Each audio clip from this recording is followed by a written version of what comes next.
Hiya, my name's Nick. Welcome to the Bear's Paws. What can I get you?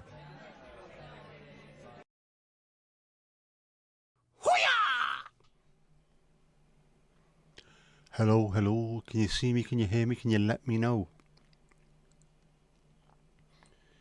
How are we? Are we alright? Loud and clear. Thank you very much, Steve. How you doing? And Helen, of course, our Norfolk correspondent, doing remarkable work in the field, as always. Don't know why this has suddenly gone weird. I'm having tech issues here.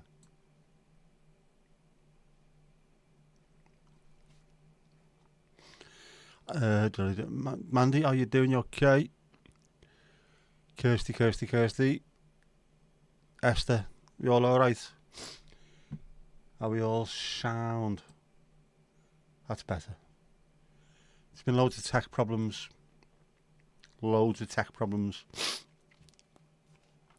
Including sneezing just before we started. Expect sneeze breaks today. I don't know why. I've been alright all day. Saying that I did go out earlier for my walk.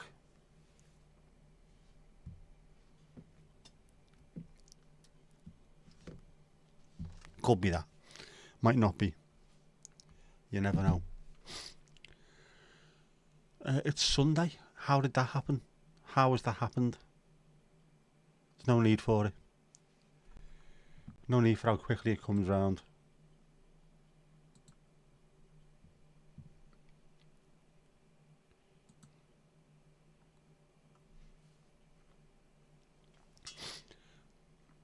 No clue. Yes, I know the feeling. Does sneezing count as tech? It does when I have to press the mute button to get rid of it. Oh man. Anything that takes away from what you would normally see. But we are on Twitch as well. How good's that? We are on Twitch at the same time. We are double bubbling, so if anything goes wrong, I will ditch Twitch because it rhymes better than YouTube. Ali, are we all alright? Yeah.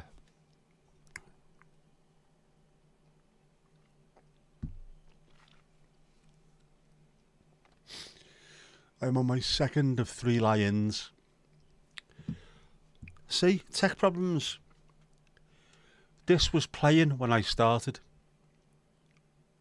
I do not know why that's not playing now. Well, it is now, but no idea.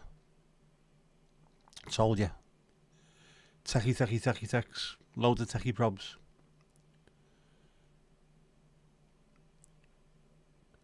You're thinking, what would you prefer, Kirsty? Sneezing or hiccups when doing a live?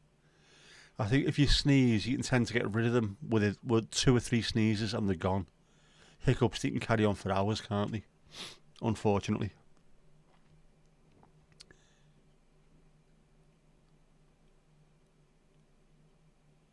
Steve, you're so wheezy, struggling to get a good lungful. Oh, what's up, mate?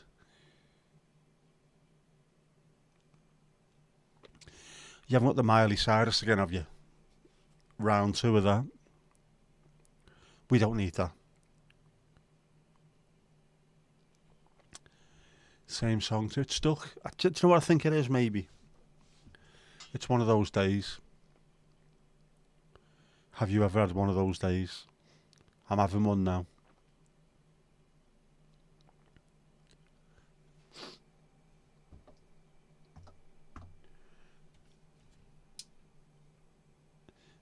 You put your hand up, Ali, so you can get behind the bar. Brilliant. Thank you. I have a cold. I might have something. But I've not sneezed all day, and now all of a sudden I am. Which is weird. Very weird. My ma got a call earlier today. She went and see my dad in the hospital, and she got a call later on. Apparently, he might be able to come home Tuesday or Wednesday. Depends on how things are going. So hopefully, ginger's crossed, he'll be home this week. Which will take a little bit of the pressure off, I think. Much needed as well. What are you all drinking? Go on, what are you having? What are you drinking?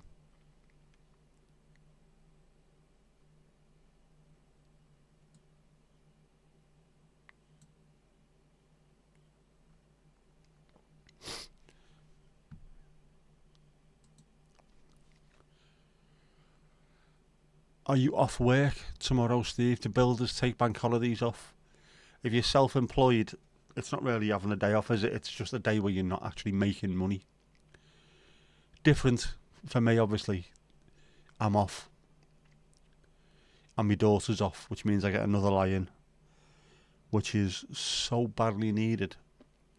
These last couple of days have really helped. Soups. Oh, soups, go ahead. Soups. It is good news, Esther. It is at the moment. Look for any good news lately. There's not much of it around, is there? Any excuse for a day off. It's not an excuse, is it really? If other people are off, why shouldn't you be off? Well deserved as well, the amount of effort you put in, definitely. Sandwiches, normal ones, lovely jubbly.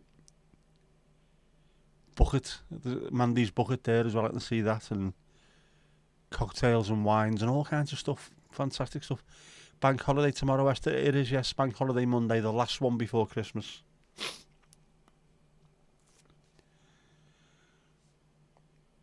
Which means it's going to get cold very quickly, and we're on 8:10. I don't think it's going to be long before it's dark either. It's still light, it's grey, but you can tell these nights are getting darker quicker. Noticeably darker, noticeably quicker.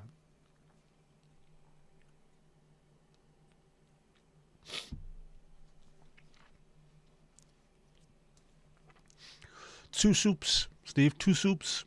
Great sketch, fantastic sketch.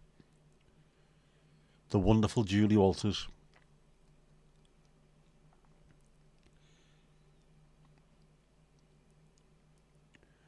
Bit of Coolio,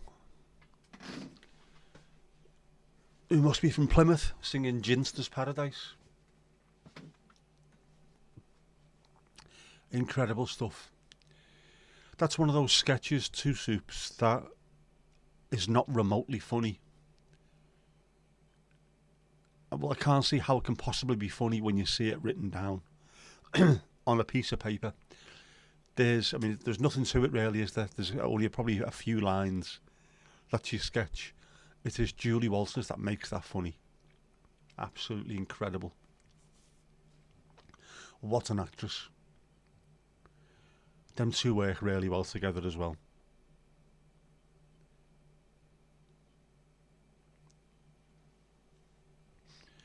Man, the cheese and pickle, very classic. Very classic Brit, but a cheese and pickle. We're going for Branston with that.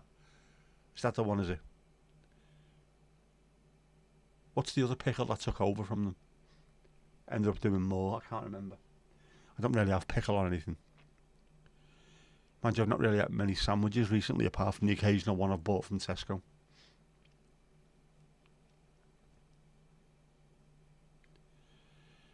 Ali wants a ham sandwich, just butter and ham. Proper, well, you need bread as well, but yeah, we know what you mean. Really, really straightforward. Classic. One soup and another soup. Brilliant, absolutely brilliant.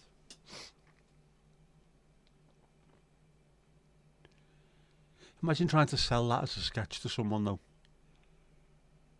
I've got this great idea. What it is, no, not making that, it sounds shit. Just give me 10 minutes and Julie Walters and I'll show you what it's like. Fair enough.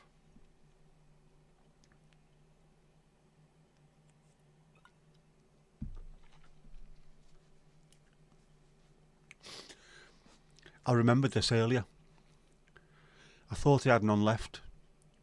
So I had a quick look when I was in Tesco and bought 4 more, and then when I got home there was 1 left. So it's lovely and cold. Brainston pickle or piccalilli. You've got both in the cupboard. I don't trust piccalilli. It looks like the scrapings from Sellafield or something. Doesn't look human. Mind you, food isn't human. What an absolute dick you are, Ashcroft. Correct. Julie Walters made the whole thing. Having Victoria Wood's writing sketches for you is incredible, isn't it? I always think with her, though, Victoria Wood straddles the same line as Alan Bennett for me, where you have to be really, really careful. They put so much effort into sounding naturalistic that sometimes it sounds too forced. You know, when you're spending 3 days getting the exact biscuit to use as a punchline, you've gone too far. Oh, chat.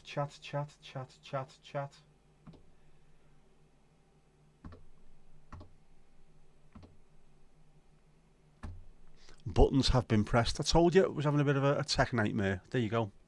The chat is up. Thank you, Alan. Thank you very much. Muchos apreciados, as they say in Japan. Yeah. So what's the story? Are Oasis reforming? Who knows? Who knows or dares to ask? It's Liam being Liam, I think. Just occasionally we'll put something out and the whole of Twitter goes apeshit, at which point he makes loads of money.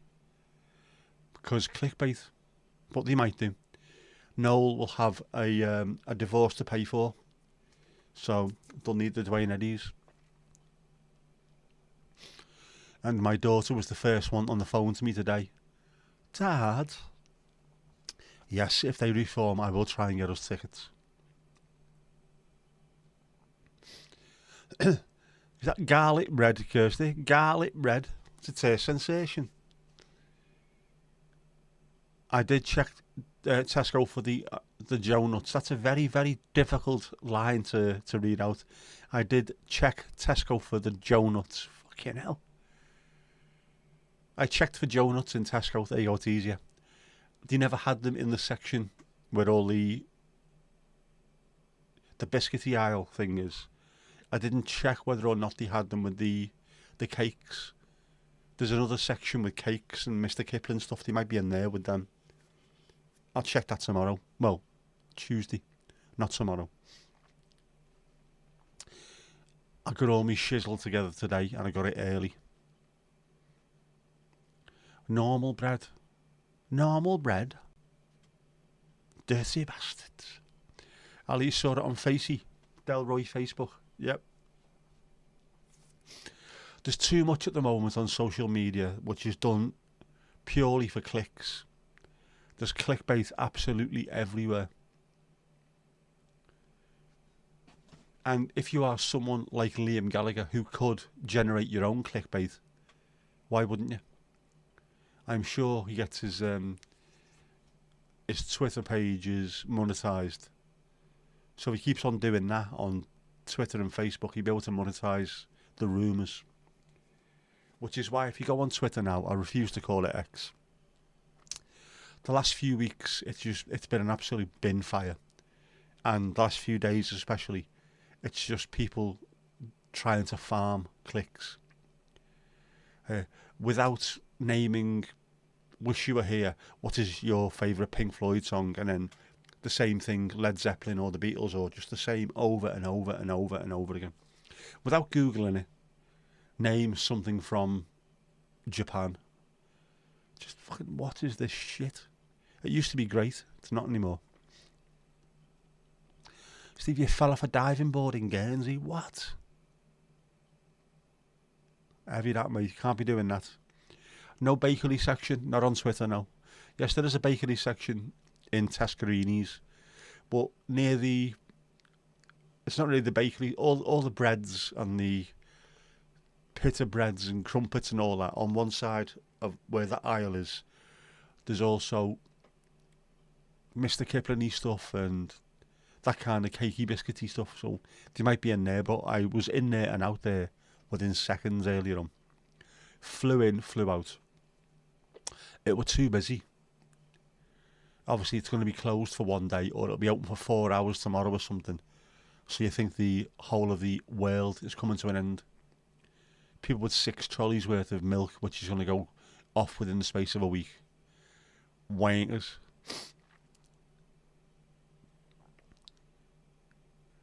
They've now gone up to almost €4 for a 4-pack of donuts. That's bang out of order. Grease is in Japan. Grease is indeed the word. What's the American type pastries you do in Greg's? I don't know, I haven't been in the Greg's now for about 5 or 6 years. American pastry.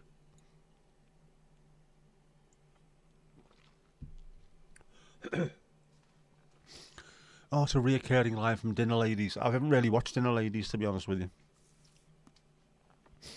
Watched a few episodes, but it didn't really do much for me, so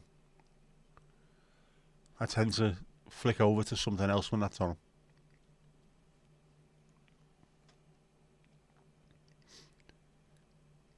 Japan, you have an answer for that question? Go ahead, Kirsty, what is it? Karaoke. Japanese people, also true, 100%.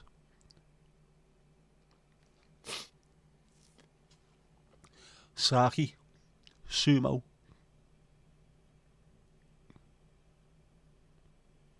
Japanese fighting fish.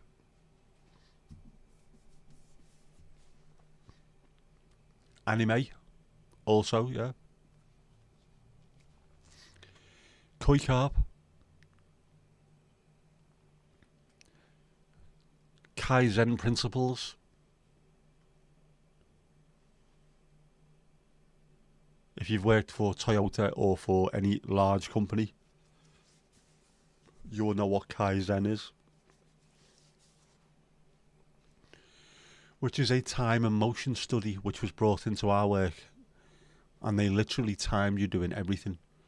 Getting up, walking to the printer, sitting back down, going to make a cup of tea, walking to the bathroom, the time you spent in the bathroom, coming back out, walking from the bathroom back to your desk. Everything was timed and was then put up on a wall with the most repeatable time. If you walk onto the printer, don't walk that way, walk this way, it's quicker. What on earth are you talking about?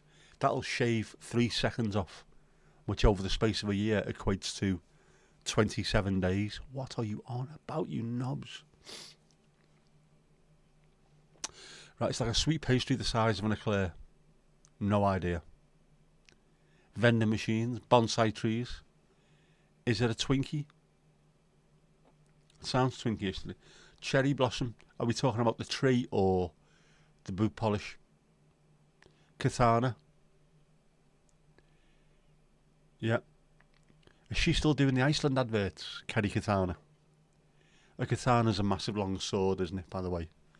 Samurai. Ninjas, perhaps.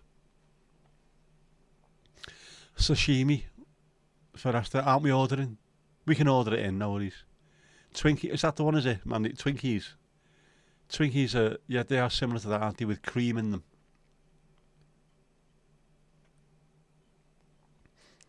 Kirsty providing the sushi there. Capsule hotels. Definitely. Love hotels. I thought Amsterdam had plenty of them.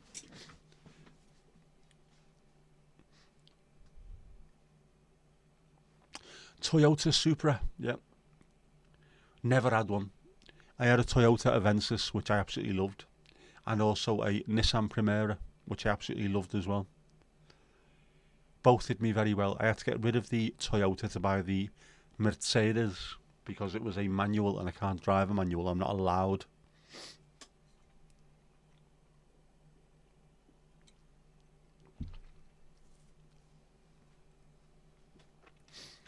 The bullet train. Yes, I've seen recently where the train company apologised profusely to passengers because the train was 15 seconds late. 15 seconds late. You wouldn't get an apology. In fact, trains here are not late if they're 15 minutes late. It's ridiculous.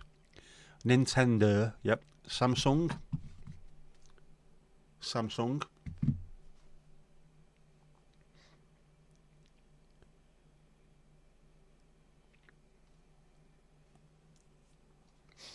Nope, it's Josie off Big Brother doing the ads now. Was it Big Brother? No idea.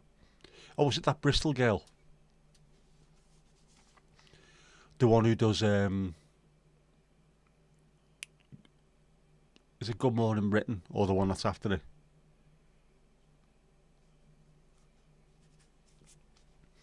Samsung is South Korean. It is, yes. South Korea, isn't it? Samsung, South Korea. At least that's where everything's made.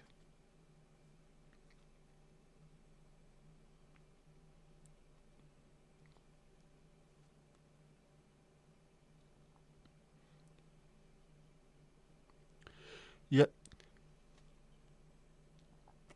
Samsung is a South Korean multinational major appliance and consumer electrics corporation. It was only founded in January 1969.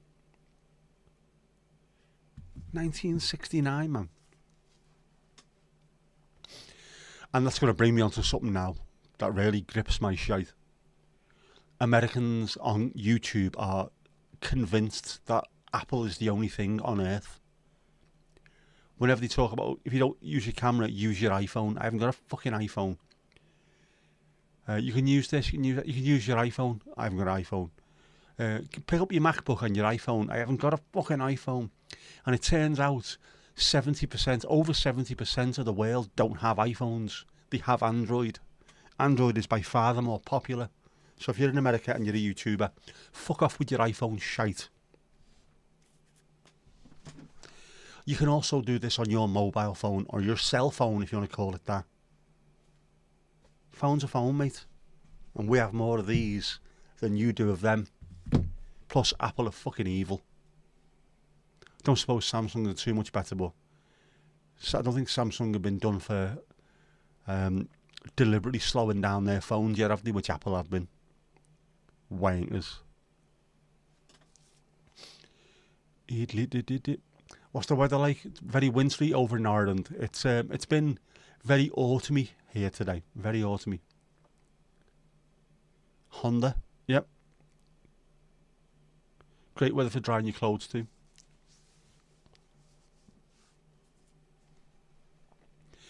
Well, it would be if they didn't disappear into, I was going to say next door's garden, if they'd never disappear into Lancashire from here.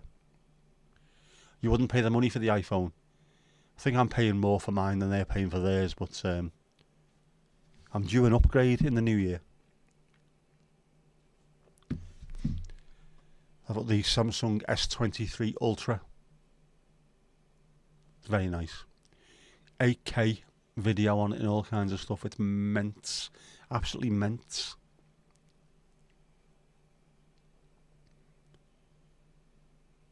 Guess you learned something new, so why did you think it was Japanese? Because most things new are normally Japanese, aren't they?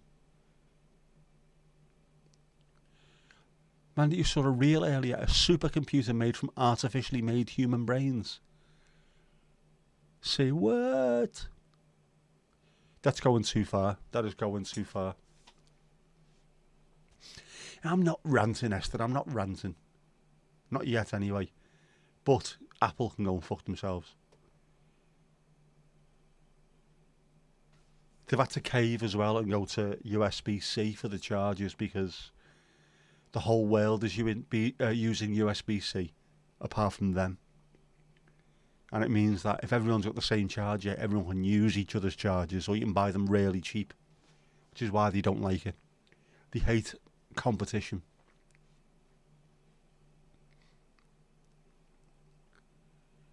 Yep. Trust your elders. Well, not always. I mean, come on. Jimmy Savile was older than me. And I didn't trust him when we were playing that blindfolded cow milking game that he designed, so.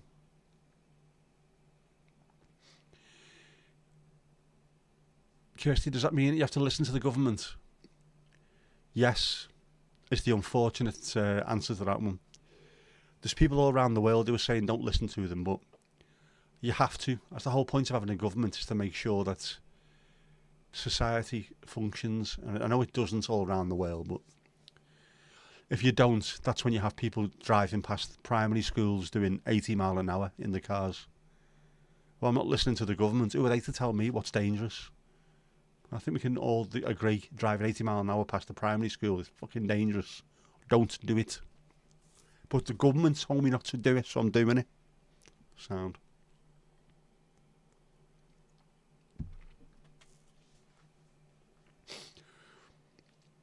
What I would like to see, though, is all these people who don't trust what the government are saying to them.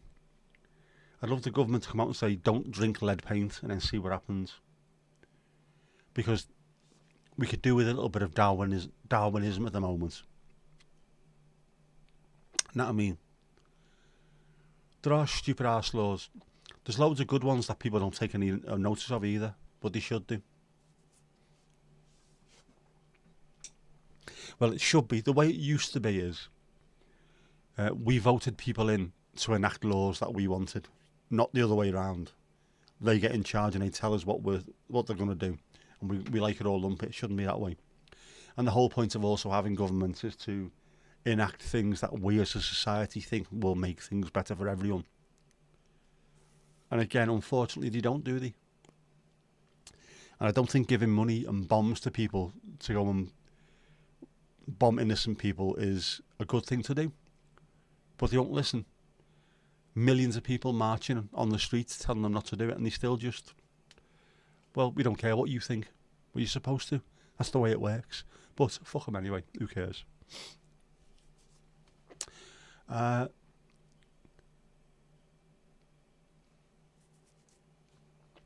Tomash, good evening. Cough Everton, yes. And Lancashire. Father could be home in the next couple of days. Speaking of Everton, the sort of Everton-ish merch. It's Everton-ish, which is just be sound. Know what I mean? Just be sound. That's all you can ask for from an Everton team, and also just from people in general. Just be sound. Don't be a knobhead. Just be sound. So I think I will stick that up on Twitter. To be a link to it on Twitter. Fred Perry. It's supposed to look ever so slightly Everton Laurel wreathy. It's supposed to be anyway.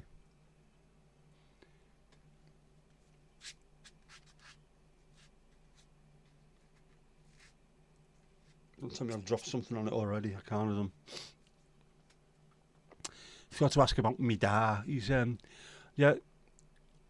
He's attached to a thing. Is it flushing out his kidneys or something? So he's like 10 hours at a time not being able to move because his thing's attached to him. So he is completely pissed off, obviously. But they said hopefully Tuesday or Wednesday he might be able to come home with the OPATH team coming out to see him and injecting him with super strength monkey placenta or antibiotics, one or the other. I'm not really sure.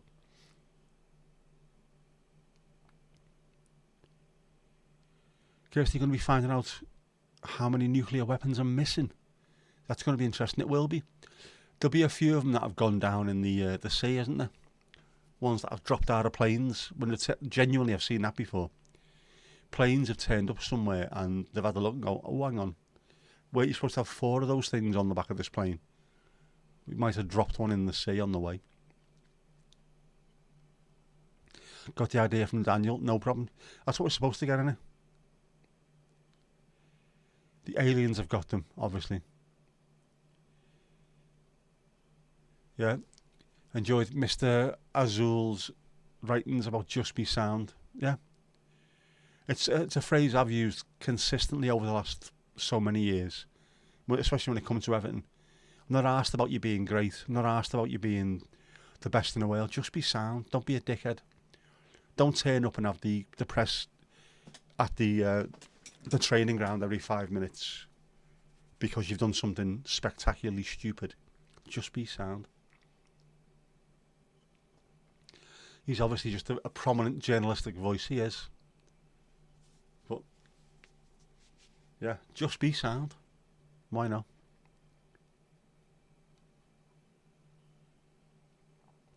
Yeah, Kirsty, don't do it. You'll only worry yourself.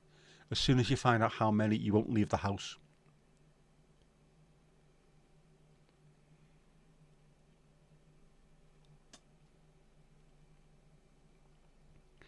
How's Mrs. Tom and Domingo? Can you hear me, Mrs. Tom?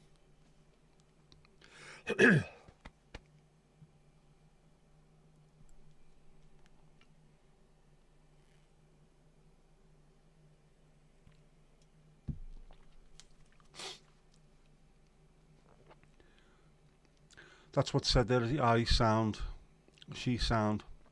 Sound can replace thanks. Yep, exactly the same in Liverpool. How you doing? I'm sound, man.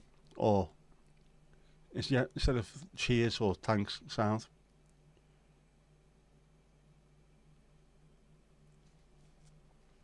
What was the gig like the other night? It was sound, mate. It was sound. It is quite Buddhist. Just be sound. Strive to be average. There is nothing wrong with being average. Quite the opposite. If you are average, it means you're not either side of the twat spectrum. Right down the middle. It's relatively Buddhist. Can the Bear's Paws be remotely Buddhist? Don't know if we can or not. Maybe, we'll find out. But I do like that, yeah. Don't be stupid. You don't need to be excellent at anything. You don't also have to settle for being shite at something. Just aim for the middle.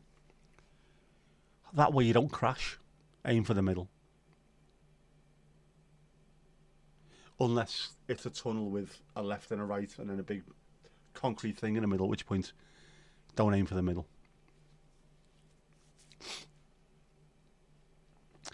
Domingo has enjoyed following you around all weekend, as always. He's waiting for tidbits, either food or knowledge, to tumble from you. That's why cats are so intelligent and sneaky. They just follow people around all day, hearing things, listening.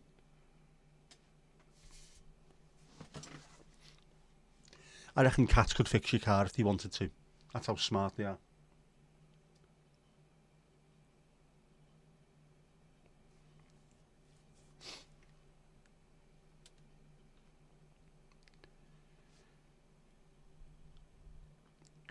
Mrs. Tom can join us anytime. She can. Open invite to Mrs. Tom. Domingo can as well if he wants to. Sleep your average. You hear dead people. That's what you mean. You're definitely not a medium. Medium wouldn't fit you, mate. It doesn't fit me. How can it fit you? Not a chance. There are doggers in the car park, so it'll be interesting. It's always interesting, isn't it? Buddhist dogging.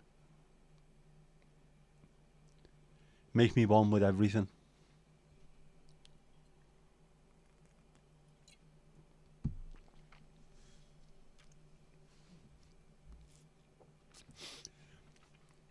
Cats can also be jerks.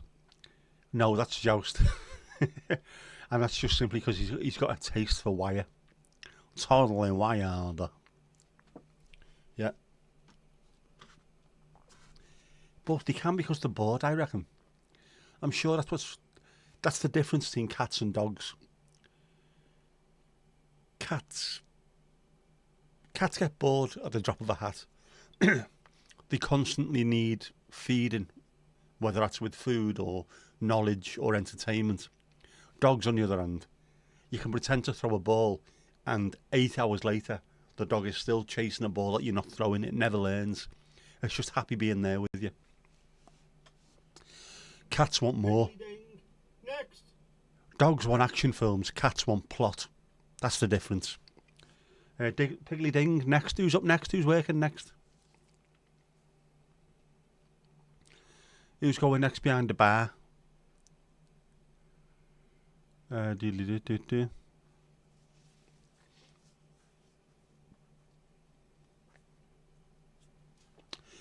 Enjoyed the Reason the Rhyme upload. Couldn't pick 5 albums though. Now you see, these are not my 5 favourite albums. These are 5 albums that mean something to me. There could be other albums that also mean things to me that I don't even like. But because they represent a time and a place. I do this in one of the episodes on Spotify. Guilty pleasures. There's no such thing as a guilty pleasure. If you like something, like it. Don't pretend not to like it or pretend to like something else because it'll make you sound cool or impress someone else. Fuck 'em. It's not about that. Enjoy what you enjoy. There could have been, like, for example, Het Goede Doel, België, which is an album I bought in the Netherlands as well. A Dutch language album. I absolutely love it, but it's nowhere near up there with my favourite albums. But it means a lot to me. It represents a time and a place that I absolutely adore. So that could have been in there as well. Could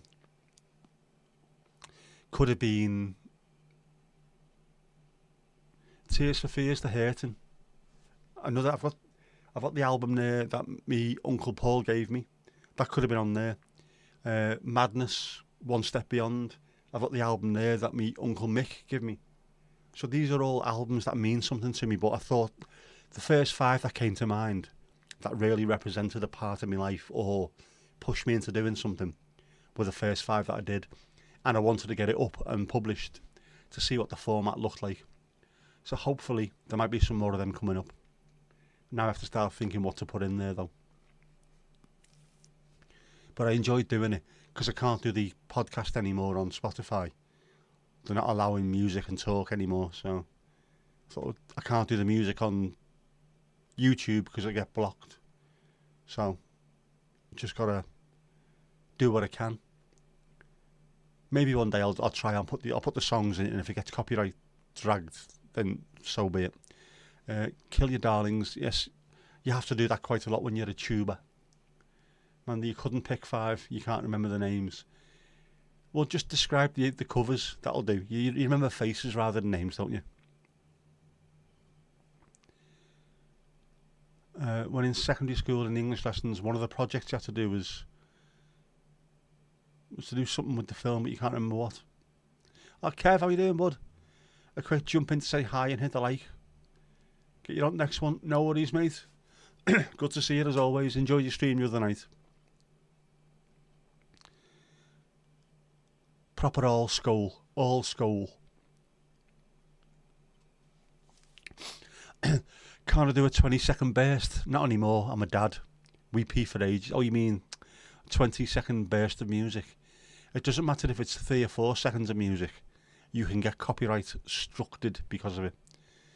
But yeah, I could possibly do that, and if it gets copyright dragged, fine. I'm not monetized on them at the moment anyway, so if someone else wants to get the money from it, then it's up to them. I don't care. Format looked well. Nice seeing different locations for each record, and me talking with such passion. Yeah, have a think about yours. Top 5. Different from, yeah, it will be 5 tracks of your years. Different, yeah. That's the thing I like about it is as well, getting people thinking about what's their 5 albums, what's their 5 songs. I tried to do that with the podcast on Spotify.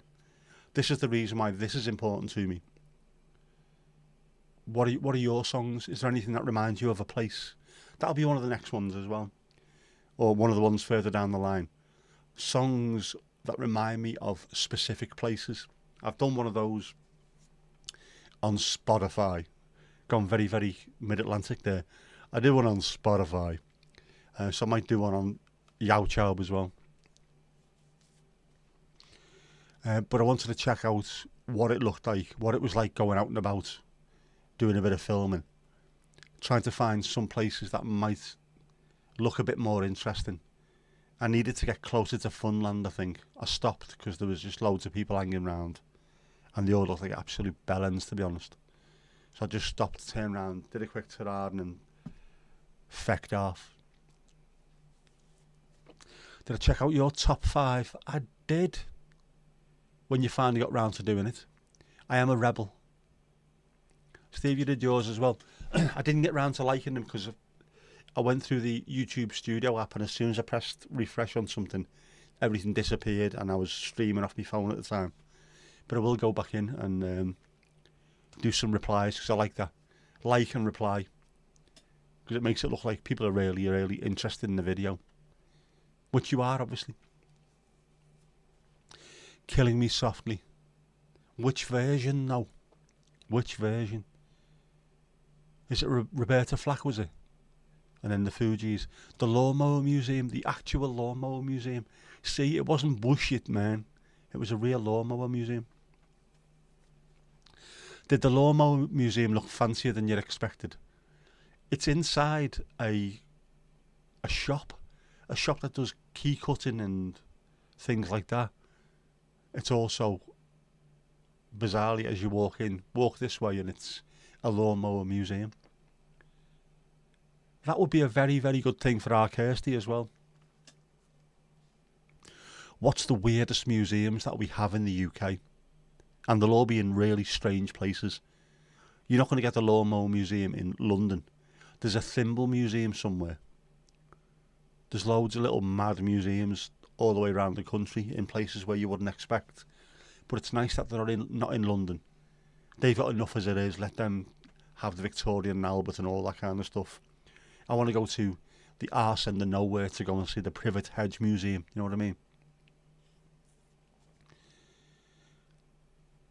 Was I ever in the Lawnmower Museum? No, I have bought a key from that shop decades ago, but never been in the Lawnmower Museum. I do need to go in there. I said I would. I will have to. The Lawnmower Museum looked very green. It does. Dud. The fuck's dud? Apart from does and did.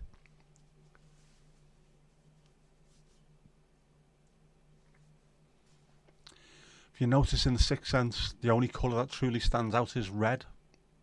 The more red in the scene, the more powerful it is, if you remember correctly. Is that blood related? You would expect it to be run down like a shed. Mandy, this is Southport. We eat cucumber sandwiches with the crust cut off and drink Earl Grey tea with our pinkies sticking out here. It's a posh gaff, this, man. Posh gaff. Keswick Pencil Museum. Yes, I have seen that. On inside the factory, I think it was.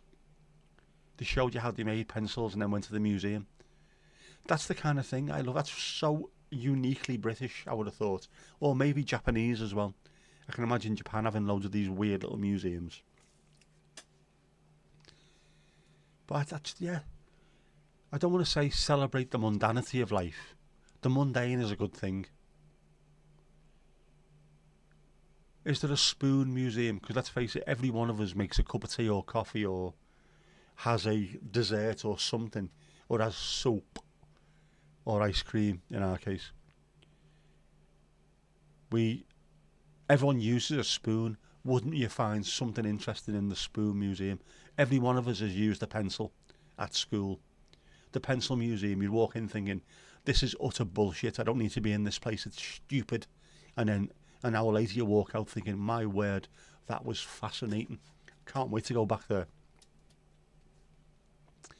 I think it's them kind of places I think are the best. Anyone can go to Victoria and Albert and see, I don't know, the Elgin marbles or all that kind of stuff. Go and see a famous pencil. Much better. You don't need to bash Southport. It bashes itself. There's a radar museum near you. Got to go and have a look at that. That sounds brilliant.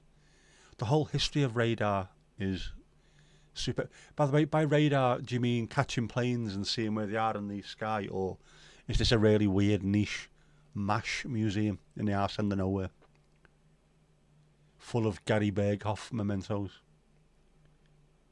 There was a museum in Camden. It wasn't a museum of mighty Bushism, was it? Because that was heavily Camden based to begin with.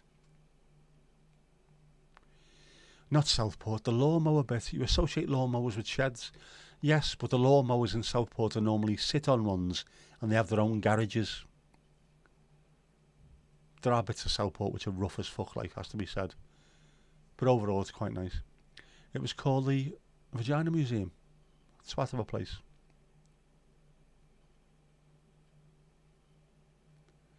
I've been there before. Must have took a wrong turn, ended up round the back and you wouldn't let me in.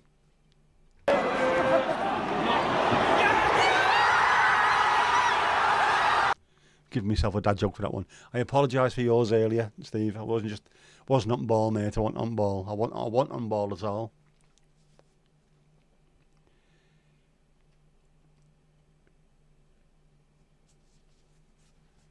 When you saw it, you couldn't stop laughing. Is it still open? Personal question. There you go. Mandy, you have 3 favoured spoons. 1 for coffee, 1 for desserts. One bigger one for stuff you need bigger measures of. You see, now that to me sounds like everyone should have that. Everyone should have go-to spoons. And it's absolutely right, isn't it? 1 for coffee or tea, a bigger one for desserts, or indeed for breakfast cereals, and then a bigger one for measuring when it says a dessert spoon or a big tabley spoon. You need one of them as well. And what you could do, take them in the garage, get the drill out, drill holes in the handles, stick a bit of hairy string on them and hang them up. That could be have a spoon caddy. RAF Neater's Head. That's not going to be pronounced Neater's Head, is it? Nettershed or something, is it? It's still an active radar station with a museum on site. Ali, a spoon is a spoon to you. You've obviously never gone to make a cup of tea in a smackhead's house, have you? Obviously.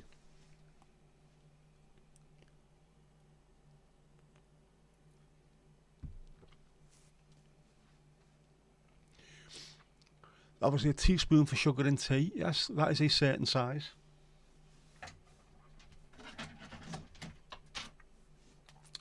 That would be that size. Why have I got a fucking spoon? Yeah. But you need bigger spoons for bigger things. Different strokes for different folks, different spoons for different loons, I don't know. The building was nice, but you never made it in because you were too busy laughing. Ironically, it's now the Brazilian embassy. Your spoon for desserts is smaller than your coffee spoon. Right. Do you have strong coffee? Is that what it is? Because if I was having instant coffee, I would normally have 3 teaspoons of coffee in it. So yeah, maybe. I get that, but I'm also a big grid, so I'd have to have, for me dessert, a big spoon. Smackhead, as drug user, it is one that injects their particular brand of droga. Smackhead or baghead, we call them in Liverpool. Bad baghead, then, mate, you know what I mean? He's rough as toast, mate. Is that my goose spoon? It isn't my goose spoon. Although it's the right size for a goose spoon, because goose are only, they're fairly small, aren't they, and fiddly. But I love the sound they make as well. A spoon on the inside of a goo pot. I've got goos in the fridge. You might have a goo later. In fact, I might call me a have a goo hero. Like a have a go hero, but shit. There we go. So it lasts longer. Is that the reason why your desserts are small spoons, so it lasts longer? You get more spoonfuls with a small spoon, as opposed to like us fat bastards trying to eat all of it in one go. Us locals, I don't know why it sounded north when I said that. Us locals, pronounced nested. Good effort. I knew it wasn't going to be Nita's head. I thought Nettershed. Nested. My first proper football socks were Nestved, which is Danish. Given to me by a Danish international footballer called Mikael Birkedal. Similar to Nested, I suppose, isn't it? Nestved. Just looked up, the museum has moved to a different part of London and it's free to get in. You're going to have to take your camera and go there. You hope you know that now. You made a rod for your own back, so to speak. Your spoon for dessert is also your boiled egg spoon. That gives us a good idea on size, I think. Unless you're eating loads of ostrich eggs. A boiled egg spoon would have to be a certain size, I would have thought. Yeah, you have to go and check it out. Just get it in you. That's right, Steve. Get it in you. Jinxie, how you doing, Jinxie? You have to do some filming without laughing. I am pretty sure they'll be used to people laughing in there.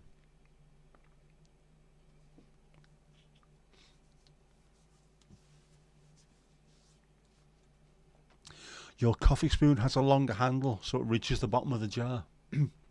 We have one of them as well. Long handle. Long handle, small. What do you call that? The spoon part of a spoon. What do you call it? Is it a head? Small head, long handle. I don't know. What the bleeding hell? Bowl. Is it called a bowl? What the fuck am I talking about?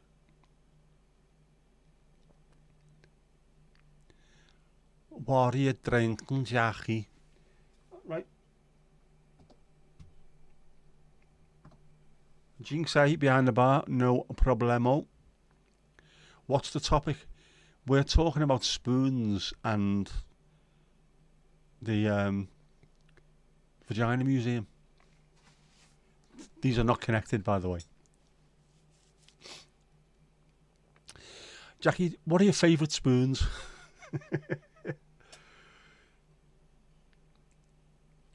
Can help. I think we've out Alan Partridged ourselves here, haven't we? What's your favourite spoon? Spooning. There you go. Good thinking. Jinxie Jungle Juice cocktail. It's a bowl, right? So the end of a spoon is a bowl, and then it's got a handle. A handle and a bowl. So Mandy's coffee spoon has a long handle and a normal sized bowl, which is ideal for spooning out coffee at the bottom of the obviously massive jar that she has.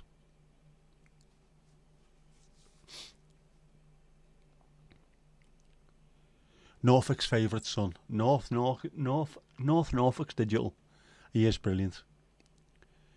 Kirsty's talking about the Vagina Museum, yes. You'll have to give us the postcode for that so I can put it in my sat nav, because obviously being a man I wouldn't be able to find it, would I?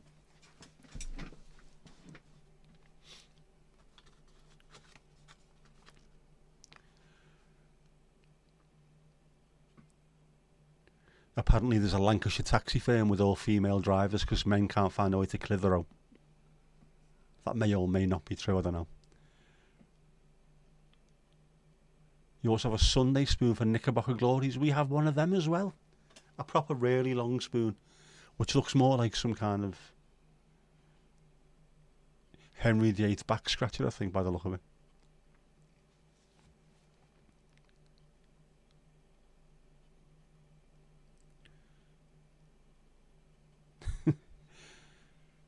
Loads of lip syncing going on. Literally. That's a ladle. It's not a ladle. Ladles are massive. See, now here we go. Jinxie's got loads of them. You have many different spoons: an egg spoon, a grapefruit spoon, and a dessert spoon. Each one a different size, different shape, a different density, a different heft. You've got a ladle too. How many spoons have we got? Has anyone got 10,000 spoons and one they really need is a knife? It's not ironic. Fuck off, Alanis. Different shapes and sizes. It's what you need. It's good tools for good jobs, isn't it? You can't attack it. Well, I wouldn't eat boiled eggs anyway, but you couldn't attack one of them with a massive soup ladle after all, could you? You got 10 different types of spoons. Yep. I must admit we have got tablespoons and dessert spoons, which are both big but not exactly the same size. Teaspoons, the ones with the long handles on. There's ladles, there's slotted spoons, there's all kinds of stupid shit. Wooden spoon, of course.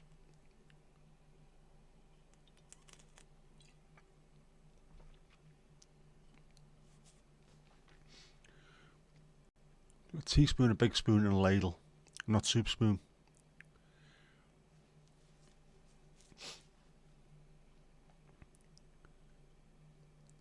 There's 4 billion bicycles in Beijing. That's a true fact. Absolute. Man, you had 2 ladles, but the bowl fell off one. Now it's a dibber for seeds. Repurpose, reuse, recycle.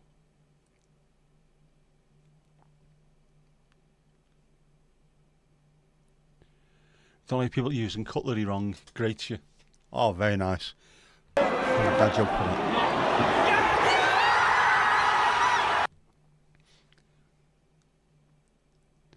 Islander used to be in the wooden spoon. Well, he used to be anyway, didn't he?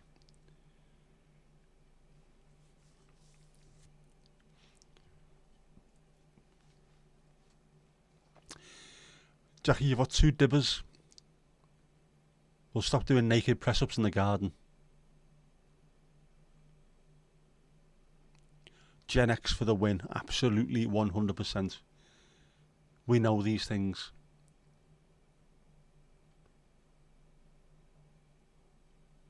We are all MacGyver.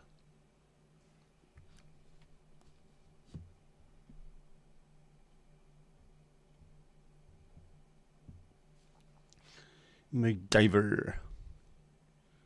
Mother's favourite. Absolutely. Okay, you've got a dessert spoon, a table and teaspoons, a wooden and a ladle. Is a sieve a bowl? It's bowl shaped.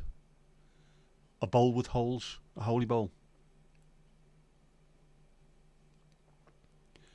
Proper cutlery used correctly. Has to be done.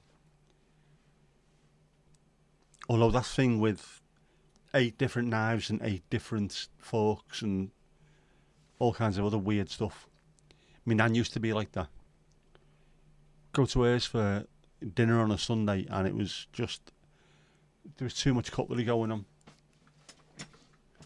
And you had to use it correctly, otherwise there'd be absolute girder. Kirsty, you're a tiny bit stoned. Don't worry about that. A bowl with holes, a hole with bowls. A bowl keeps food in, a sieve lets it out.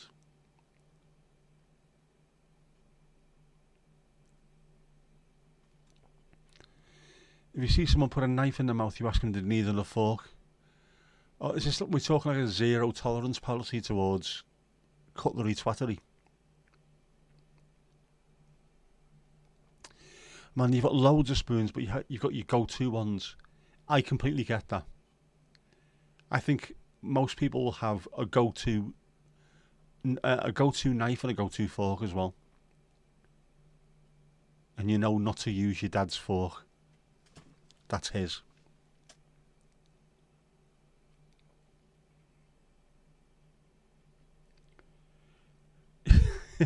Is that you're only a tiny bit stoned? You're sort of teaspoon stoned. I like that idea, Ali. At the start, you're just a little bit teaspooned. And at the end, I was completely fucking ladled, mate. Absolutely ladled. My head was sieved. Table manners, yep. Fish knives, what's that all about? My nan had fish knives. Ivory handled fish knives. That's how long ago it was. Proper ivory handled ones. Why? Are we having fish today? No. Why are they on the table? Because they are. Alright, I'm not arguing. She'll duff me up. And she would have done. Despite the fact she was only about 4'11", she would have duffed me up. Cutlery twattery, I believe so. I think I've seen them supporting 8 Mile Radius in Toronto in 1982. Ali, you just use your hands to eat. You rarely use cutlery. Only if you're out, you might use the fork, but then it depends on what you're eating. Yeah, if you're eating soup, good luck. All grannies had them. But with the old Nazi grannies where they had to be out all the time. Vote for Jeff. What? For what? Don't even know what you'd vote for Jeff for in the first place. The Sunday dinner set. But this was, if we went round to my nan's any time during the week, the table would be set the same. There was a melon fork. I remember that, a melon fork. What's that for? For eating melon. There's about 600 bits of eating irons here, and I don't need any of them. Used to be to that point where I'd say, like, Mum, which fork am I allowed to use? No clues.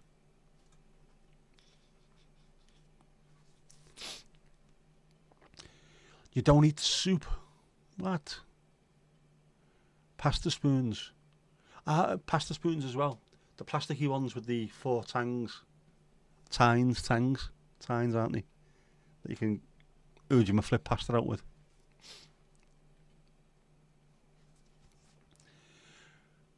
Potato alley. That like comical alley and chemical alley from the first Gulf War. Drink soup, yes. You can, but some soups need to be eaten with a spoon as well, because the metal will help it cool down slightly, I'm convinced. Chinese soups, of course, eaten with porcelain. But the only potatoes that you have are chips. You're not very Irish, are you, if all you're eating is chips, potato-wise?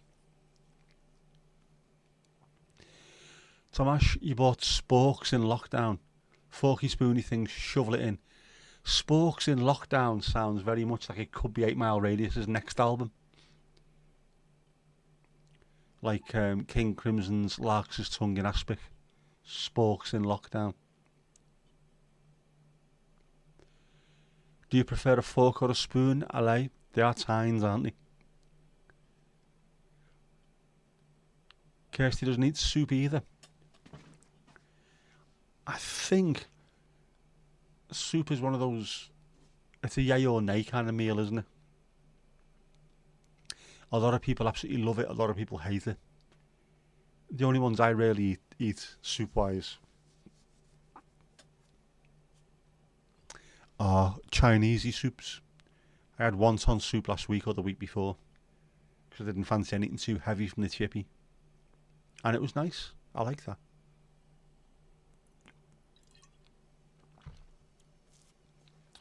Hot and sour soup is nice as well.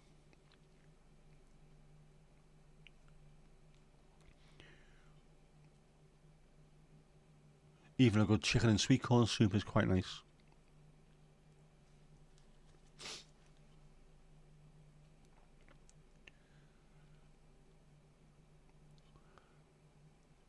Yep.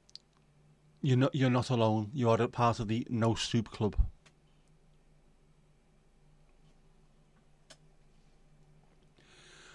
The spoon type thing that was a hinged double bowl tea strainer thing. What?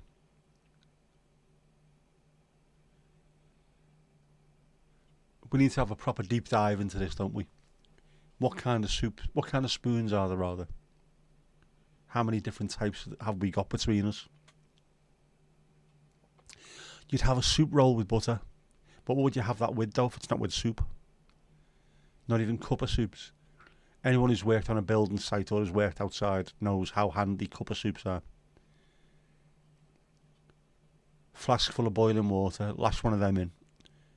That'll sort you out. Keep you going until it's time to have something proper to eat. Tomash, the third non-super you associate it with growing up. Your dad working away, your mum being miserable in the house, stinking of soup. That's fair enough. If it's non-soup by association, definitely. As the fourth non-super, rarely eat it, defo no fan. Mandy, I eat soup, and you cannot lie. There you go. That's your first range of merch, Mandy merch. I eat soup. Yep, cup of soup and a ham sarnie keeps you going. Just what you need. And dip the ham butty into it as well, so the butter starts to melt slightly, and you get an oily slick on the top of your cup of soup.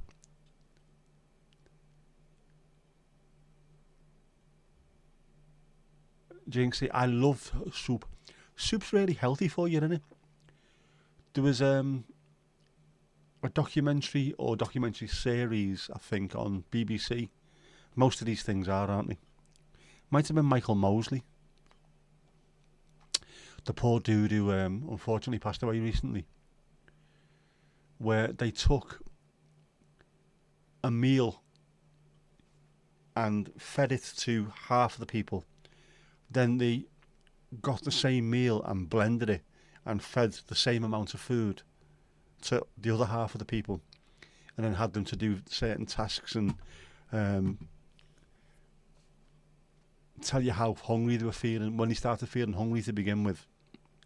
And it was the people who ate the normal food that felt hungry quicker. So if there was like potatoes and chicken and carrots in there, just eating them normal, you suddenly felt more hungry quicker. Whereas if it was made into a soup, everyone stayed full for a lot longer, and they never lost any energy because it was slow release. So there you go. It can help. It can help you in weight loss. You're having the same amount of calories, but it's lasting twice as long. Soup bap with mature cheese on it. Heavy salad, man. Man, at the moment you're eating your spoon for desserts to eat a goo. What goo are you eating? Which one? Come on, there's about 27 million types of goo. As do you like Turkish lentil soup, but you fail to make it and you can't get it round there? That's a shit. That sounds... I don't know if it sounds good or bad, or that's the kind of thing that you have on holiday once and think, shit, that is insane. I'll have that more often. Kirsty, BRB, know what he's seeing a bizzle. Anyone else fill a bowl of soup with little bits of bread so it soaks up the soup and then you eat it? Yes, of course, absolutely. Not that I eat a hell of a lot of soup anyway, but definitely done that in the past. Again, especially buttered bread. And then when you start chewing the bread, it's everywhere. Yeah. Just have the soup roll if you're out for a meal and others are eating a starter, you'll eat that and have the main when the others are having it. Fair enough. Oh, hello. Alio, what have you sent?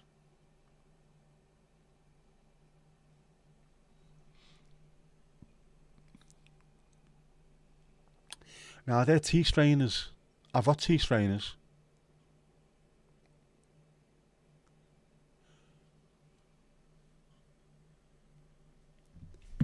As someone who drinks a hell of a lot of tea, and actual proper tea as well.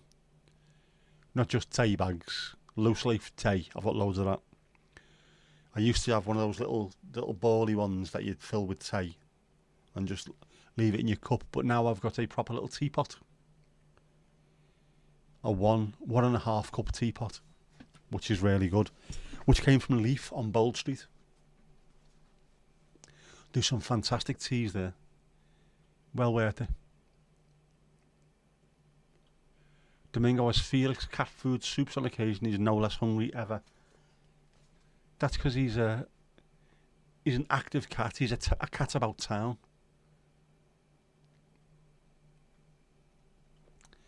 Tell a girl at Fat Club who loves goo and can't have it.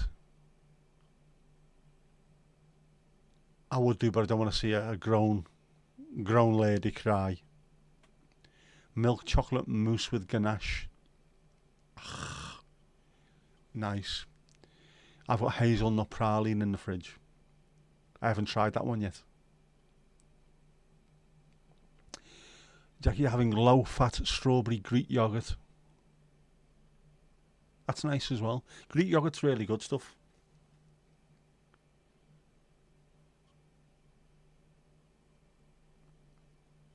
Lead ladles for making your own bullets. Yeah, they can't be traced. They can't be traced. I reckon she also uses stalactites, frozen stalactites, then goes and melts the weapon afterwards, so you can't find out what it is.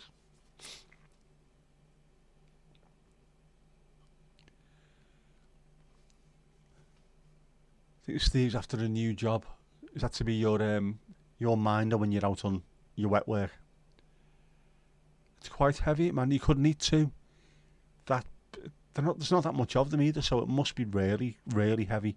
Must be really claggy.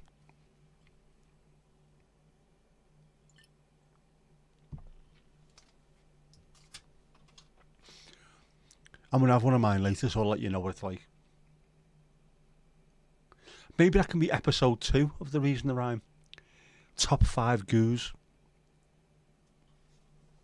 And what they mean to me, the reasons why they're important to me. Do you want to join the Assassin's Creed? I'd love to be able to wear the outfit.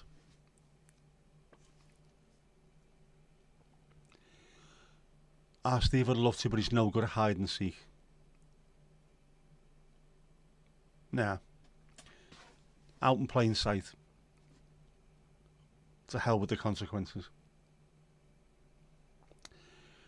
Jack, you eat too easily, but you're greedy. No. They're nice, aren't they? You couldn't eat 2 of utter shite, but if something 2 of something nice you can do. Have either myself, Steve, or Tom used Veet for Men? No. As you can see, oh no, it's not there, is it, that you use it really? I would not be putting anything chemical on me with Davina McCall's. Not a chance. Although I have got some of that stuff that you throw down there. What's it called? A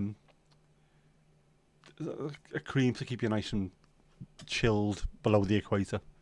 Got some of that, which is, I felt weird ordering it, but it's good stuff.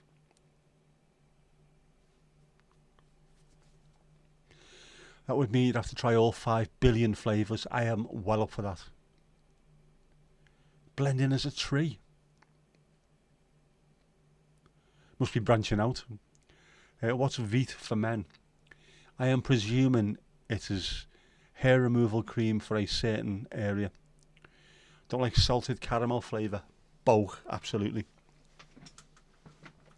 Angie, you're at a family cookout.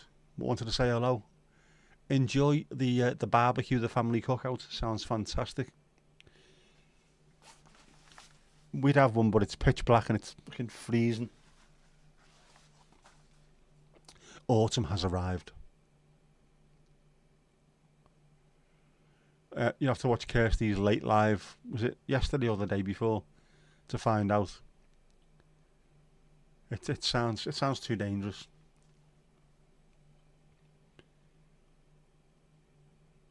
Ali, you've got salted caramel flavoured hot chocolate. I don't get it. It's like one of those things that doesn't need to be invented. Someone sat there in an office thinking, what can we do? What's nice? Caramel's nice. It's nice and sweet and tasty.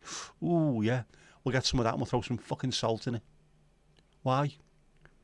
Just tell people that they like it and then they'll believe you. They won't like it, but they will believe you because you'll tell them enough. It's ridiculous, man. The same as chili ice cream. What the fucking hell's the point in chili ice cream? Just have normal ice cream. Is soup being served, Angie? Is it? What cutlery is available? How many different spoons are there? We've had hot dogs, cheeseburgers, deviled eggs, or just eggs, as Jeff calls them. Potato salad. Last night's one. No soup. Not 2 soups. Avoid the mayo. I like the plague. Hot dog sounds good. It does. I mentioned this, was it last time or the time before? I haven't had a good hot dog in ages. At which point someone came back and said, can you get a good hot dog? I think you can in the right place.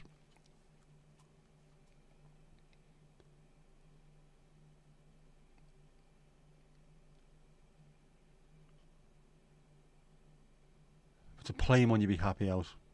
Baked beans have been made into an ice cream. Why? Why are they doing these things?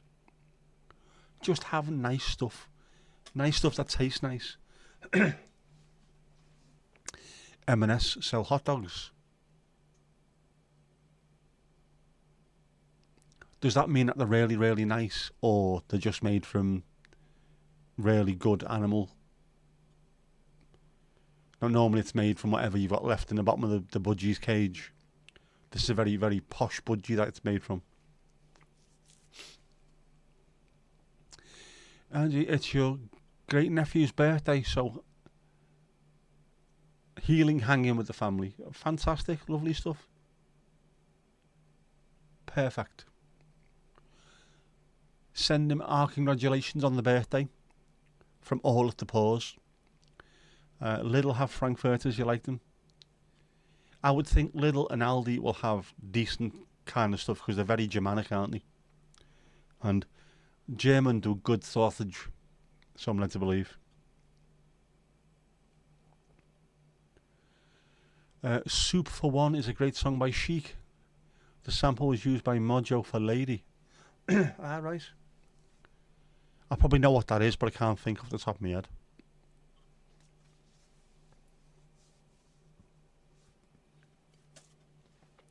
Steve, you had a family cookout today around your sisters. Ruby and your niece's dog Otis have completely worn each other out. Dogs will do that, won't they? If you just leave them to it, they will run around like absolute lunatics for absolute hours and hours and hours. They need it as well, I think. Ah, that's great, that. Your dogs like them too. Just the dogs? Jinx say, or do you like a nice frankfurter?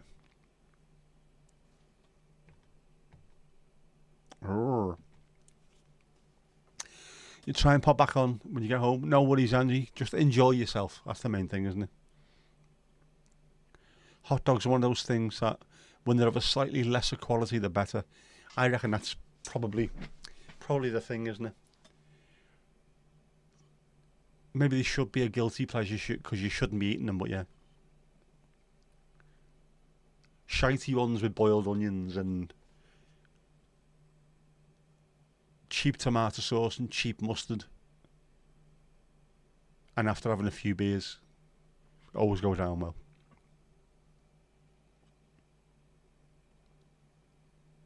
What was used at the cookout? What cutlery was used at the cookout? Every time anyone goes anywhere now, I want to see pictures of the cutlery used. Otherwise, there's going to be Gerda.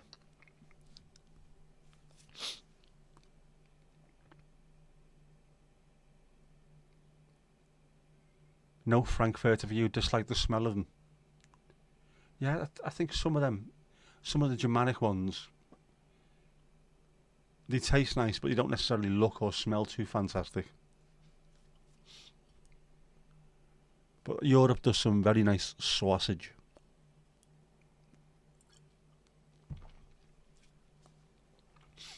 Poland and Hungary do them as well.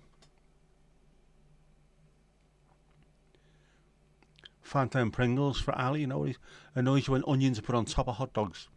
It annoys me when sauce is put on top of hot dogs. Same thing. Sliced bun out middle. Put the sauce in there, then put the hot dog on top. That way it doesn't spill out everywhere and get all over you.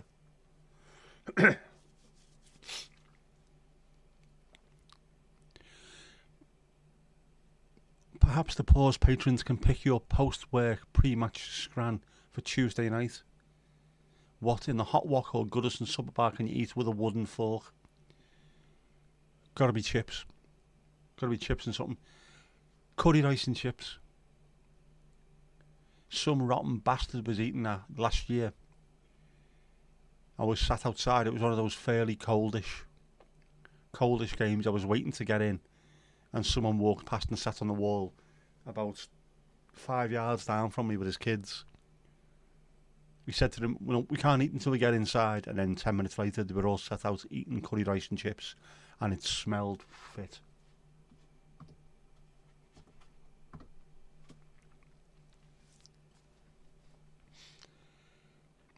Pringles, there you go. Poor Ingles are done. Poor Ingles. We like a bit of Pringles.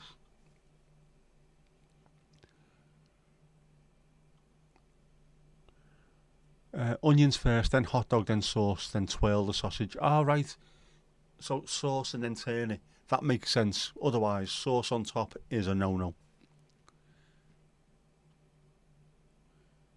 Onions on top, sauce on first before sausage. Always put the sauce on before the sausage. As anyone who's wore something nice and has looked and just had it covered. A salad as well. Can't be talking salad. We're talking about nasty food now. Don't have soup. Definitely don't eat soup with a wooden fork, a little wooden chippy fork.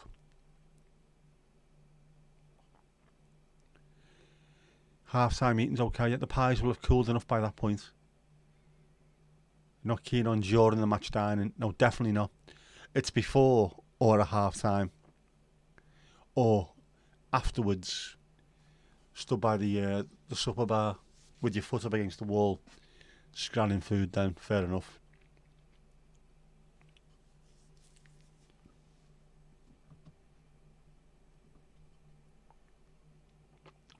Esther, more Pringles and a pint for you.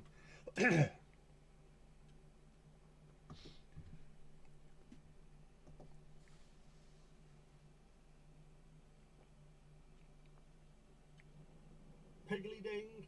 Next. Piggly ding. Who's up next? Who's behind the bar next? Jackie's done his shift. Who's going on? Who's putting their hand up?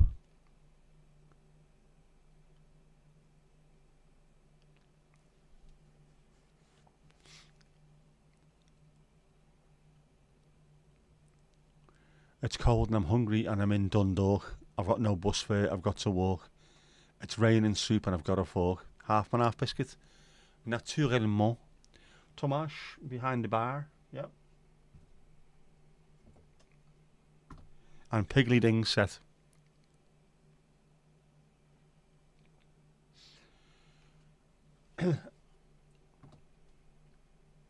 And of course it is Sunday as well.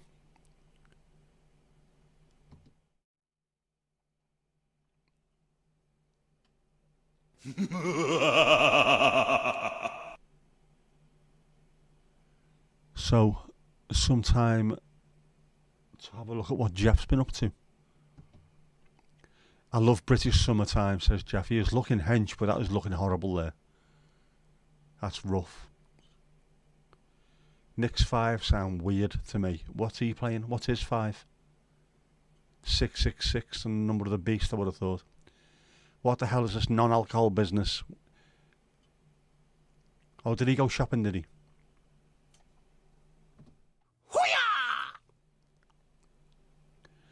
Yes. I haven't mixed it up for a while. I need to. Obviously, Jeff's been out buying this, so... Evil? What do you mean, what's this non-alcohol business? It means staying alive. Well, it doesn't. It just means staying alive.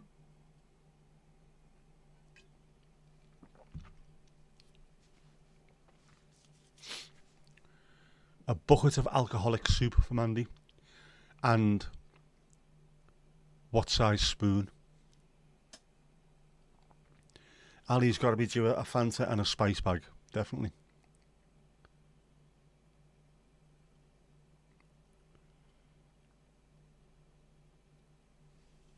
Beer for Astor with Domingo's compliments. Jeff at Tesco. He'll be calling it Jeffco soon. A Coke and some fuel for your Zippo.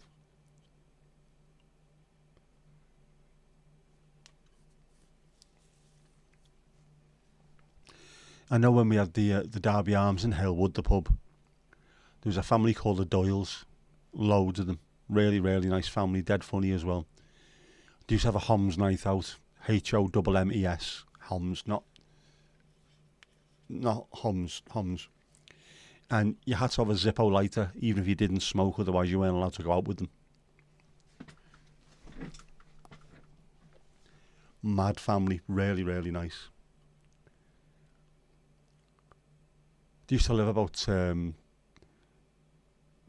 miles away from the pub, so they'd be in there on the ale, and then John, so can he give us a lift home? So I'd have to get his car and drive him home, because he couldn't drive because he'd been drinking.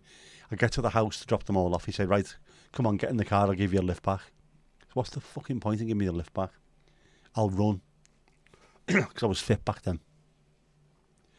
So I'd be running through Halewood at 12:30 at night. I wouldn't be doing that now. Sod of that. But I did back then. 2 goo pots and a juicy jungle, yeah, cocktail.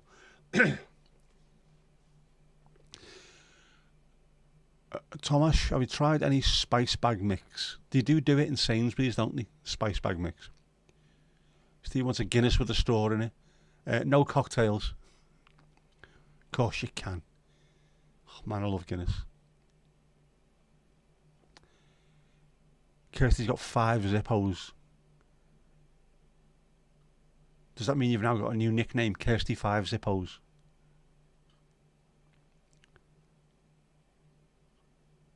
Ooh, Tom, you are naughty, but I like you.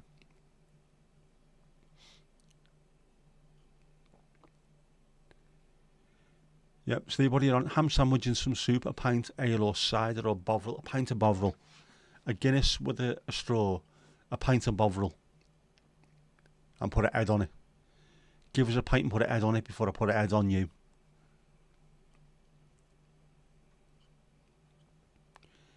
Jeff shops at Painsbury's. He does. Why didn't you tell me that before I'd done this earlier? Dumbass, I could have done that, couldn't I? Ah well. Noted for future reference.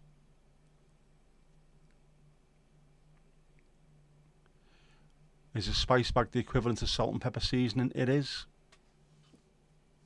It's the same thing. Salt and pepper, as you would call a spice bag over there, is massive on Merseyside and has been for many a year.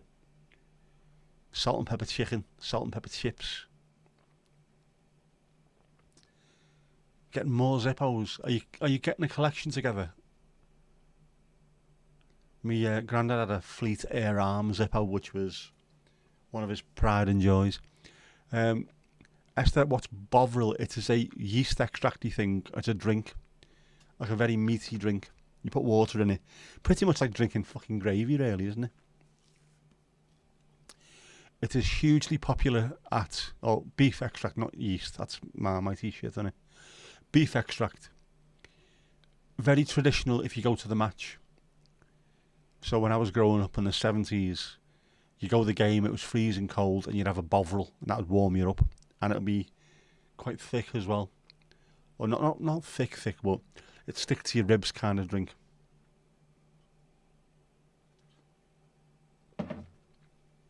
Boom. Have you tried Brewdog's Black Heart Guinness alike? I think I'd be avoiding Brewdog with them being absolute scumbags myself, but there you go.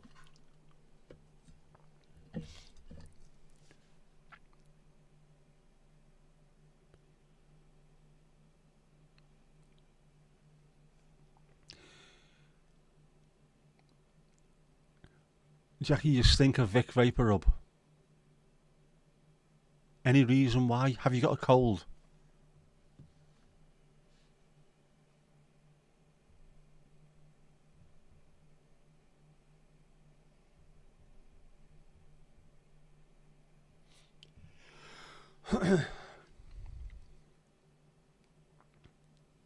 Like oxtail soup.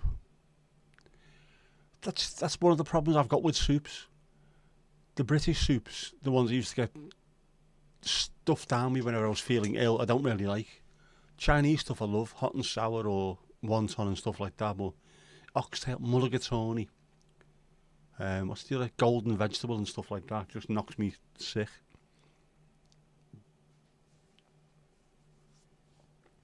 Bovril is what Jeff bleeds. He does.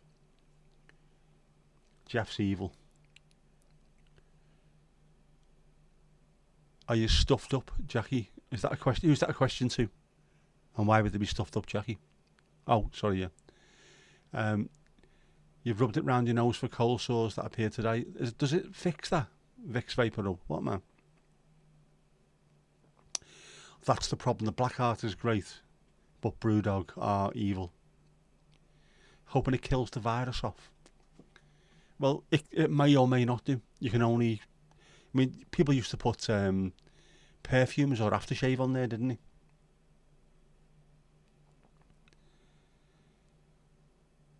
Sudocrem, yeah.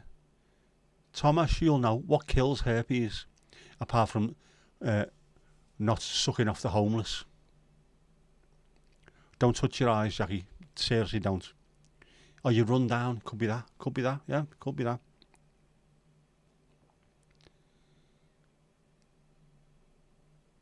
Started sniffing glue again. Proper 70s style. A tube of Bostik up each nostril. Vicks Vapor Rub and then shower with that. Proper works. Ooh. Nothing works. Herpes simplex, varicella, etc. They all lie dormant. There's acyclovir antiviral medication for short-term relief. Glue got expensive. Everything's got expensive.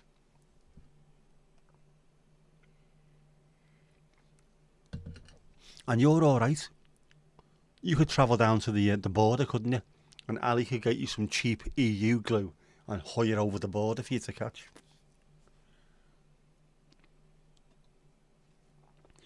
Or, I was going to say you could drone it. I don't think I'd want to be going to the Irish border with a drone because, you know, stuff.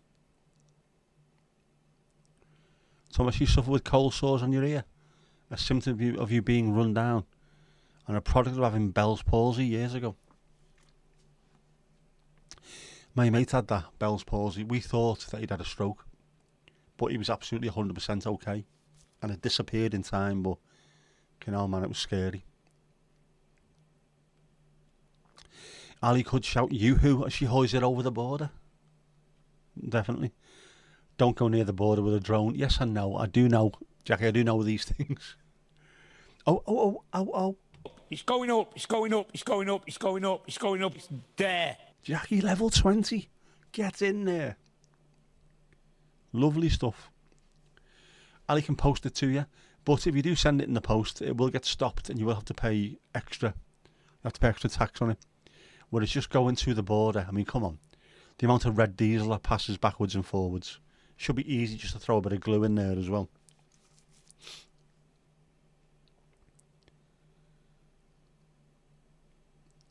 What's Bell's palsy? You heard of it, you don't know. It's the similar kind of thing to the stroke where the face drops.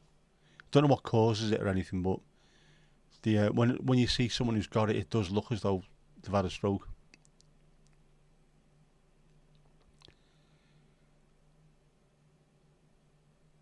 Steve, your dad had Bell's palsy. It scared the hell out of you. I can imagine it does, mate. I really do. Does Jackie get a confetti cannon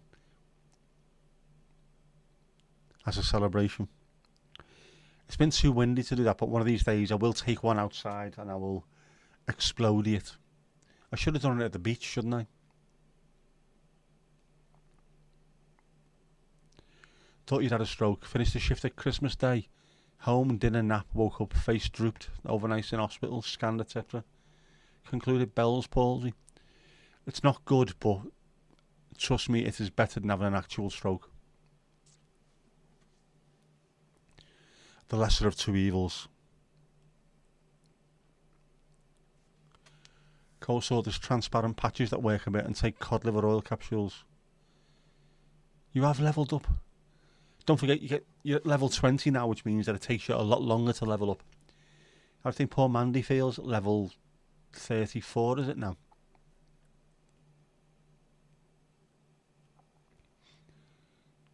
Bell's palsy is a product of a virus, herpes virus, activating and swelling nerves, which trap and cause facial paralysis. Is that what it is?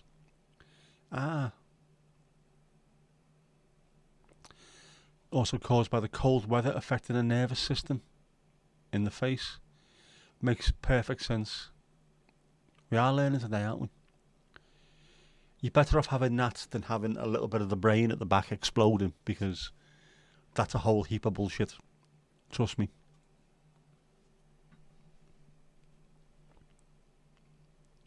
Depends if it's not biodegradable, you might get done for littering at the beach. This is the same beach into which Northwest Water, or whatever it is pouring human shite out to it, yeah. Imagine getting done for letting off a confetti cannon on the beach when they are literally killing the sea. Bellends.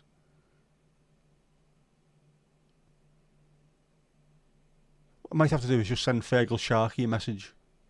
Alright Ferg, am I alright doing this? antivirals, steroids, anti-inflammatories, rest, and then some physio, and you're reasonably symmetrical again. To be fair, I wasn't symmetrical before the stroke, so I'm never going to go back to being something I wasn't in the first place. Half of this isn't even from the fucking stroke. I had a very difficult birth, so this was pushed up against my mum's pelvis, so I've got a dip in my head, and this part of my face was paralysed beforehand anyway. Isn't that marvellous?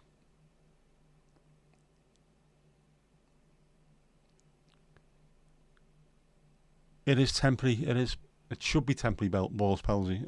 Bell's palsy. Fucking hell. What's just going on, man?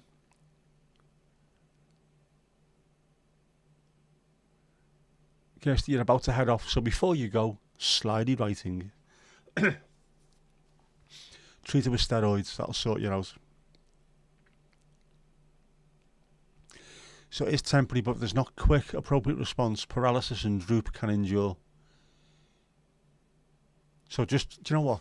If you ever see someone like that, treat it as though it's a stroke. Phone 999. Act fast. And get them into hospital as soon as possible. Even if it's not an actual stroke, the quicker they get in, the quicker they get treated, the better it is for them.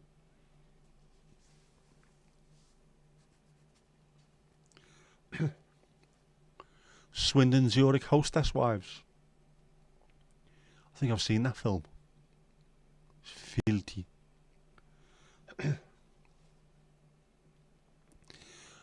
Jackie, your uncle had polio, was it? And his face never went back proper? What a man. It's horrible, isn't it? It's horrible what the human body and mind can do. What can happen to it and what the long-term effects are. It's horrific. I'm 5 days away from my second anniversary of my stroke, and I'm still having serious health problems because of it. You would have thought it had settled down by now, wouldn't you? But no. Eating healthier, not drinking alcohol, getting out and doing some exercise.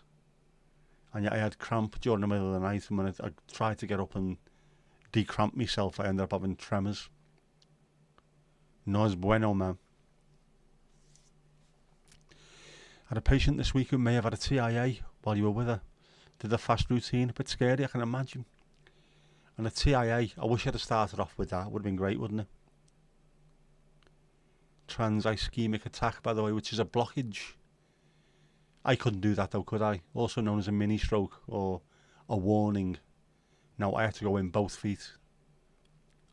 In off the high board with a hemorrhagic stroke and explodey brain.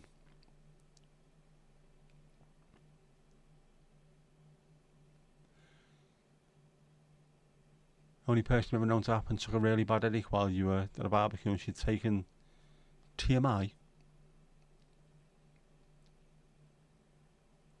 Tea and Jaffa cakes. Hang on. Tea and some Jaffa cakes, the originals in the devilishly good.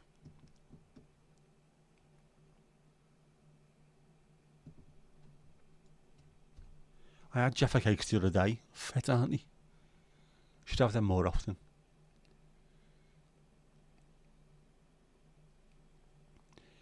You'd have been scared skinny. I tell you what, it's yeah. It's not good, is it? You revisited the post-stroke video. Fascinating to hear about Nick Mail laughing at the pigeons. Yeah, and two years on, we're considering the Scouse wood pigeons and not the other bastards. The mood hoovers, yeah. Nick Mail genuinely got me going through that first little bit of being in the hospital. Instead of feeling sorry for myself, it was, you know what, no.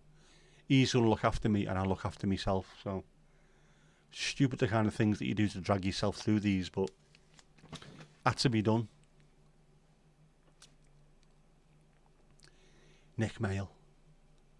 I have still got Rick Mail's voice going bang on from the Bombardier adverts as my message tone. Bang on! You just got cold sores which are broken out on the bit between your nostrils. What's that called? The septum, yes. The Daniela Westbrook bit, the one that rots away when you're having too much excitement, South American excitement.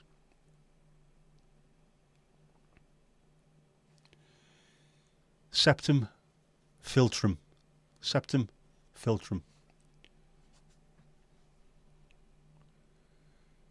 The original Romulus and Remus. Septum and filtrum. I may have made that up.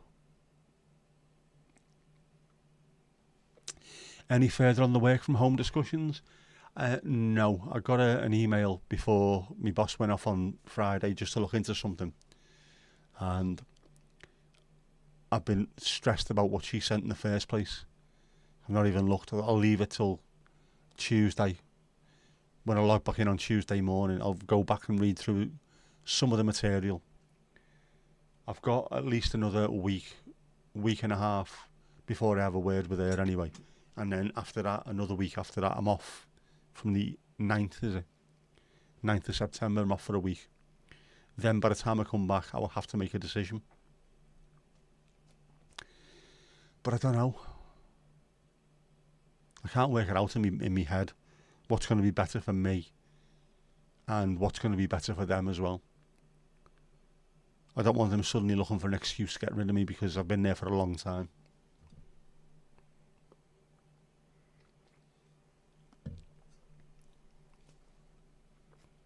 And I'm 51, so I could do with getting towards me retirement age and I'll be alright at that point. If I can manage to work until I'm almost 70, I will be absolutely fine. Fine and dandy. And a little bit windy. Yeah. The weather's changing, you seem to get them. I think that happens as well. The weather changes quite a lot, isn't it? And everything crops up at that point. Weather doesn't know what to be doing. Absolutely no. Thomas, it's not inappropriate to ask at all, mate. Genuinely. It is it's an event that's happening in my life, so I've got no problem talking about it.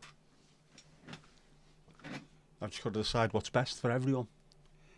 If a lottery win was to come in the meantime, they would never see me again. I would buy a nice big house, which I never said I would do, with a gym, and I would hire a physio and an occupational therapist to come in a couple of times a week until I got 100% right, or as near as possible.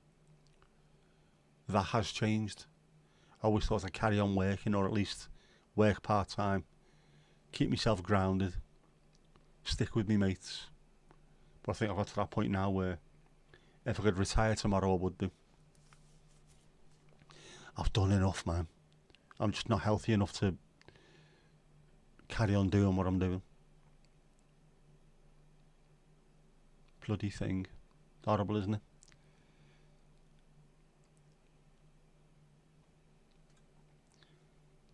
Rained all day there, really miserable.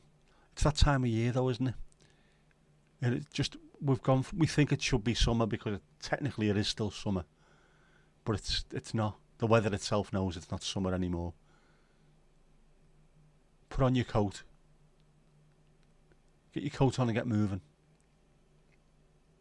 It's a hard call. It is a hard call. When you were a teenager, you suffered with cold sores. You were told to avoid putting soap on them. It was 40 years ago. Yeah. Well, soap might dry them out and make them worse, but it used to be aftershave or perfume. Put them on there because it's supposed to kill whatever's in there, but obviously not. Oh, Jesus. A fierce wind and some showers. It is a big event. It is. I need to remember that sometimes. I was talking to my mum about it in the kitchen just earlier on. Is your hand getting any better? So, yeah and no. Nobody can notice it's getting better. And I only notice because I can do things with it now that I couldn't beforehand. Like doing a zip on a hoodie. I used to have to do all kinds of pissing around with it just to get it to, I don't know, like one-handed, get to the bottom of it and push up and then slightly, and then lift up. Now I can actually grab hold of the zip with these things and pull up halfway, at which point I start getting shivery, stupid hand. But I can do me zip up on that now. Not always. Sometimes I have to just have a nice deep breath and sit down and cry to myself, but I'm getting there slowly, very, very slowly. You haven't used soap in 40 years, you stinker. Oh, it's harsh. It's harsh. That Steve's very floral. I'm an inspirational person. Oh, thank you, Ali. Thank you very much.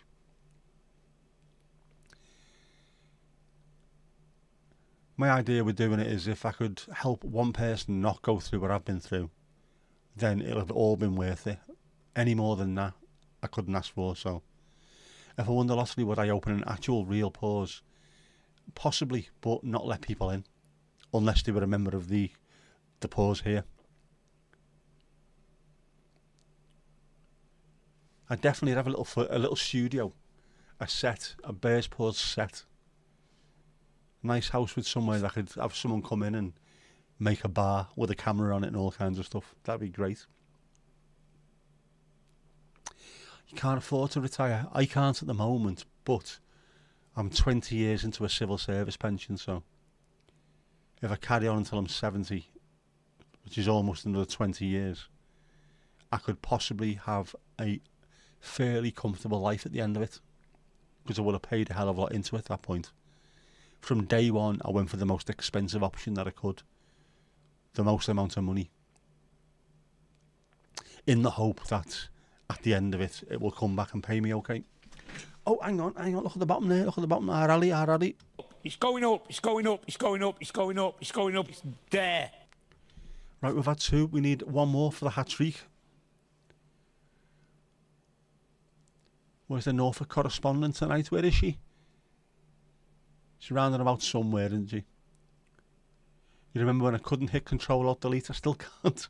To be honest with you, I still can't. I need to be really careful when I do it. Luckily, my work computer, I can do that, and that covers Control and Alt. But on my own computers, they don't. So I've had to use sticky keys. Press one, then the other, and then it works. Still progress, it is. She's listening. Oh, good. We love our Helen. Any baking done? Any more of those fabulous muffins? Jackie only use pure soap, no false dents or creams. Natural soap and bar shampoo and bar conditioner. Looking after yourself, best thing to do. Not loads of chemicals. In the 30s club. Yep. Yep, Mandy, Ali's coming for you for your record.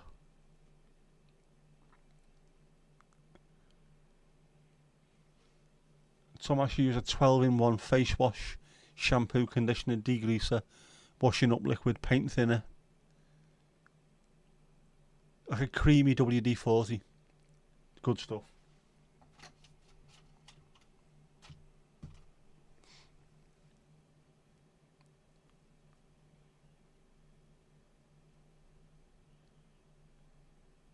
Are you sure you don't get your hair licked clean by Domingo? Fully groomed.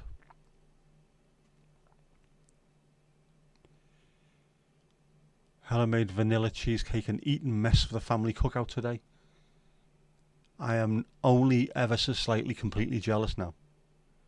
Although I have got goo in the fridge, which is the only saving grace, I suppose.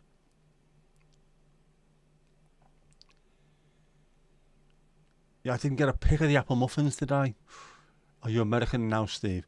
No, Angie was talking earlier on. She's at a family cookout at the moment, and Steve said he was at a similar thing today. So it's a fully family cookout thing.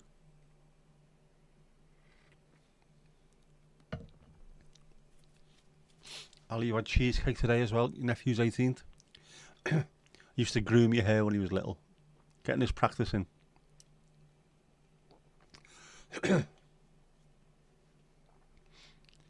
They were lovely. I bet they were lovely. Oh, here we go. The hat trick. I cried that one in, didn't I? Ah, Steve. It's going up, it's going up, it's going up, it's going up, it's going up, it's there. Look at that. 20, 30 and 25, isn't it, today? We're doing some good birthdays here. Loving it. We're loving it, loving it, loving it. We're loving it like that.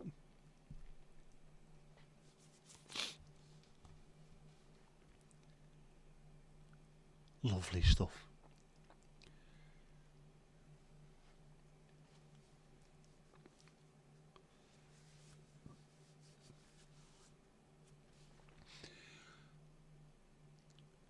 These levels are amazing when you have a look at what they mean, how long people have been talking, how long they've been watching the streams. It's absolutely insane. 3 level ups, confetti cannon.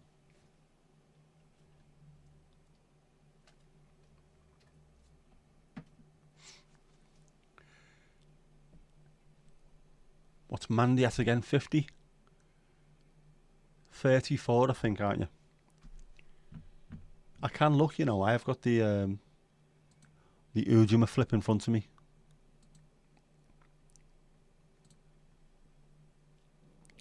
Piggly ding. Next. Piggly ding. Next. Loyalty.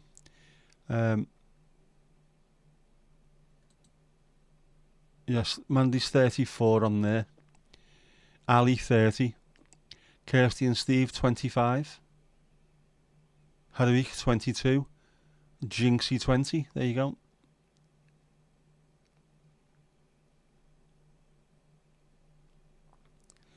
Tom Ash up to 17 as well. We're doing well. We're doing fantastic stuff here. Remarkable shizzle, as the kids in Japan say. Mandy Cannon. I think I've seen all her films. Does sound like a porn name, that, doesn't it? Mandy Cannon. If I get a fourth, or if you get a fourth, will I confetti cannon it? No.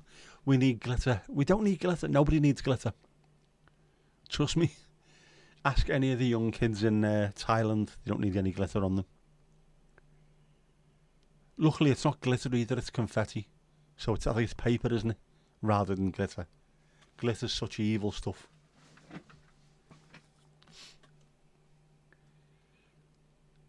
I'll have to see what it looks like outside at least once. And if it's acceptable, then you never know.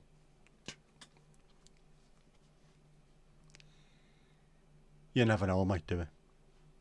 But it does need 2 hands to set it off. And with the best will in the world,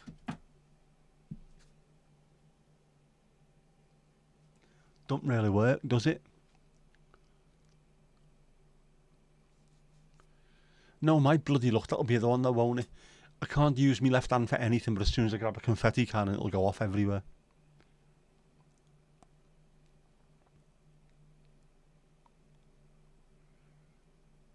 Can we invest in a gazebo for the hot tub? Or we won't get winter use out of it?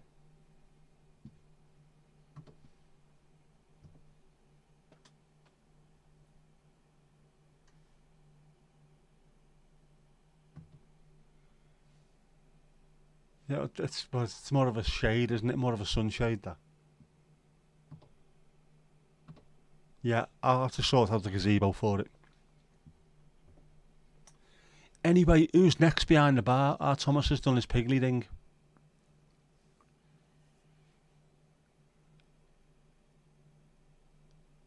You've worked yours out 275 hours just on Botrix. And Botrix didn't come in right at the start, did it? So you've probably done a lot more. It's crazy.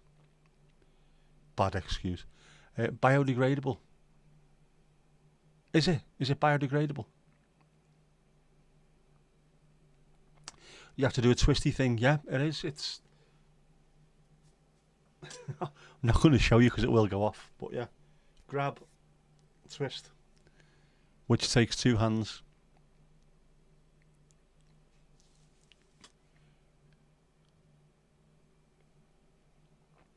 Your neighbours have got a wooden gazebo thing with a pyramid clear lantern thing at the top. It's ludicrous. They're not cosmic scousers, are they, by any chance? Lie underneath it, getting stoned, looking at planets and stars going round. Lad, apparently, if you smoke this right, and then you can see Barnard's star or Beetlejuice, mate, means you're gonna win the lottery next week. Build a sauna around the hot tub. If you build it, they will tub. Put it between your legs pointing outwards. I say Alison, you're getting an Alison for that one. Being filth. You don't want to know what they're at in that hot tub, genuinely. Monkey wrench, it'd be easier to hold. I hope you're talking about the cannon, because otherwise I'm starting to get pains in my stomach thinking about it. Jackie, you've got a pergola. Have you seen your doctor about it? Have you tried natural yogurt? Shouting, I can see Uranus.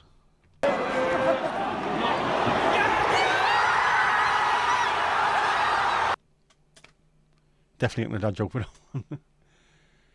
Not cosmic scousers, bad wolves like the rest of your The cosmic scousers are the fucking worst people on earth at the moment. If you're a lad in that particular, that inflection, lad, it's normally followed by something utter rubbish. You need to sort it out, lad. 5G gives you the shits. Bear's Paw Spa. Naturellement. You mean the confetti cannon? Then use your good hand to twist. You are now thinking that my thighs are relatively strong. Unfortunately, one of them is also attached to a leg that is fooked. So, we're a struggle there. As long as you get male masseurs. Well, a masseur is male, a masseuse is female, so I don't know what masseuses are. With large hands. You need hands to show someone you care for. I had no worries, Ali. But there's not a huge amount of strength in that left leg as well. There used to be. I mean, I played football every week for 30 years. Which one of the physios said, actually, it's probably done you a hell of a lot of good, that. Now that you're trying to learn how to walk again, there should be a core strength there that you've done over all those years. Your Wi-Fi router is called 5G COVID activation mast. Oh, man, I love it. I went through the stage of having all the usual ones, you know. Pretty fly for the Wi-Fi and FBI test. All that kind of stuff.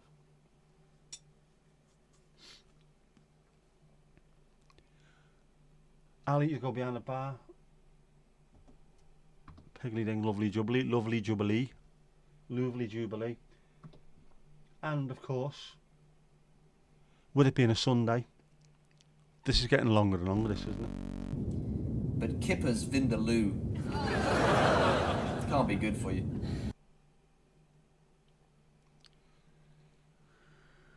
We'll see what's happening in Kipper's Corner. Britain's oldest skydiver, 102, says it's mission accomplished after birthday jump. Speaking after a momentous jump, Ms. Bailey said, when the door opened, I thought, there's nothing more I can do or say, just jump. A 102-year-old woman who celebrated the milestone birthday by throwing herself out of a plane said it's mission accomplished. Manette Bailey from Suffolk undertook the feat to raise money for 3 causes close to her heart: the East Anglian Air Ambulance, Motor Neurone Disease Association and Bennell Village Hall. So far she's managed to raise 9,000 of a 30,000 target. Only 9,000! Speaking after a momentous jump, Ms. Bailey said, when the door opened I thought, there's nothing more I can say or do. Just jump. she's got bigger balls than all of us. Absolutely, 102, man, that's ridiculous. She's lived through World War II. She's seen the moon landings, all kinds of mad stuff. And then she's jumping out of bloody planes. And 9,000 out of 30. Come on.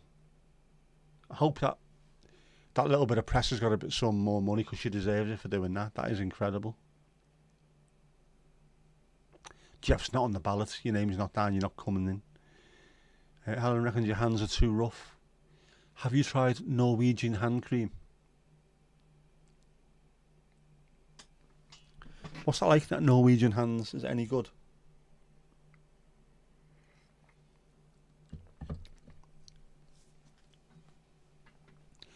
O'Keefe's working hands, or O'Keefe's working hand, as I call it. Even before the stroke, I'm a mild-mannered little civil servant who fucking hell. I was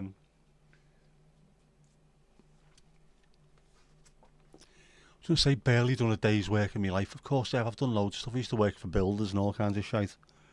But my hands are really soft. And especially now my guitar playing hands are really soft. I hate that. I'm going to have to go back to learning not only how to play again. I know what the chords look like. I know what to do. But having to learn how to physically do the fingering. But I'm also going to have to build up the calluses on the end of my fingertips, which was an absolute ball ache in the first point. That's the horrible part of it. Horrific, man.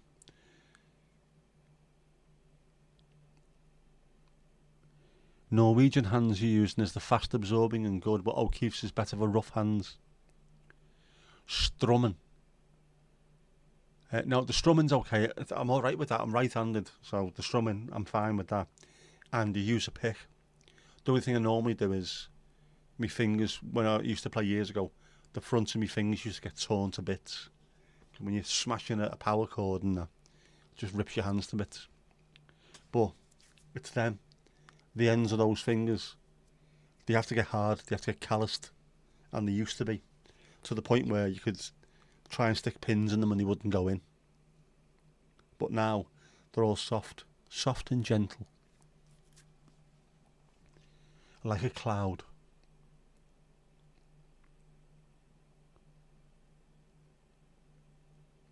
Stevie, you use O'Keefe's as well. Well, there you go. If you're working in that kind of trade and O'Keefe's works well for you, that is a fantastic advert for it.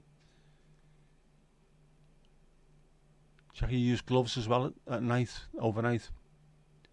My dad had to do that in the past. He's had a couple of issues with his hands as well. He always put it down to cleaning the lines in the pub. It's not sulfuric acid. What is it? What's the acid that's in line cleaner? There's an acid in there though. Not good. Not good on the skin. Like a lime, isn't it? Just it's nah. You see what it does to the hands, you think to yourself, what's it doing to the inside of those fucking pipes?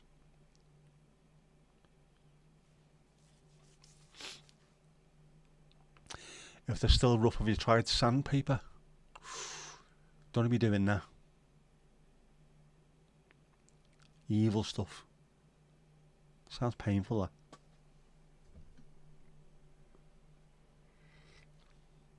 that. That's tasting fantastic tonight, that.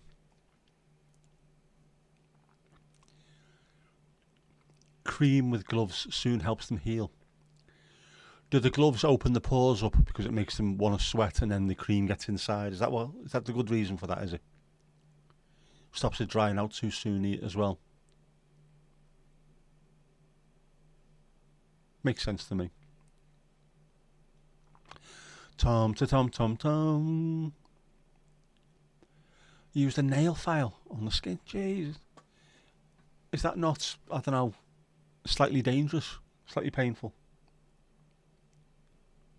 I can imagine it must drive you absolutely nuts, but yeah. Gloves and cream sounds much better than a nail file on your skin. Not sure why the gloves work. Were they plasticky gloves? I'm convinced that's what it's there for. Because obviously plastic makes you sweat, opens the pores up, and the cream then gets inside and can help. Thomas is ironing very much as a renaissance man. I used to love ironing. I found it very calming, very zen ironing. The smell, the heat, the steam, the sound of it going psh, just, I was in my zone when I was doing that, and I'm pretty good at it as well. Like a lot of men, we can do ironing very well, and then everything else domestically is utter shit. The cream of some young guy, yeah. Jinxie's no stranger to that. Gloves keeps the cream on your hands, not on the sheets. Cotton, not plastic, alright.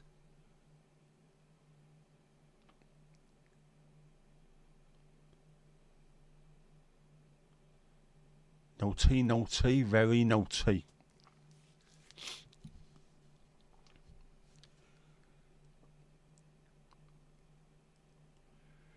When you finish, can you help with the barrel changing and the optics? Of course. Of course. I have done bajillions of them over the years. Not just your normal barrels either, the old school real ale barrels as well. When you have to tap and vent them. And banging the stopcock. There you go. Put Steve to a proper worker, a working man. Yeah, Ali, you could change a barrel. It is easy. People have just got to show you how to do it. And once you do it the first time, it is an absolute piece of pish. If a young guy is available, of course, Jack A, of course. If one is available, you will be there. It's like a dinner bell, isn't it?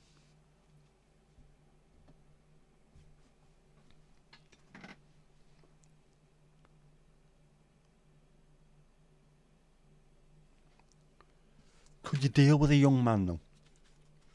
I mean, genuinely.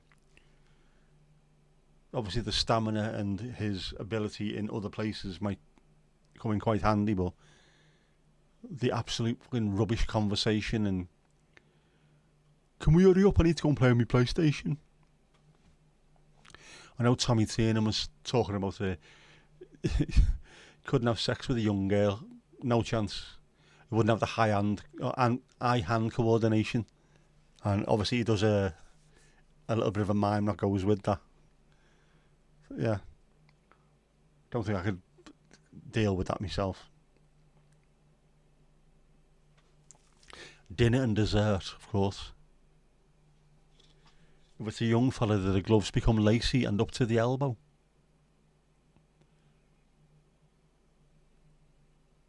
I've got a mate who's obsessed with that. You know, the long gloves. The slightly elder woman and the long gloves. That was his thing. That was his bag, man. He took some stick over that.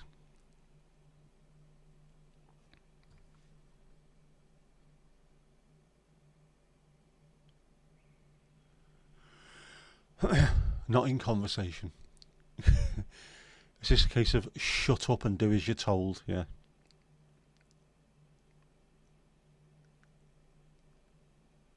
Yes, Ali, pay attention, Steve will show you how to do it.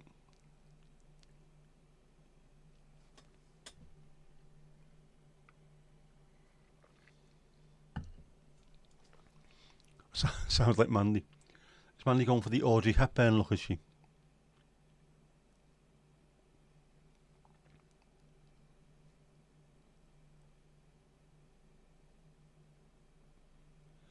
Right. It is a Sunday, after all.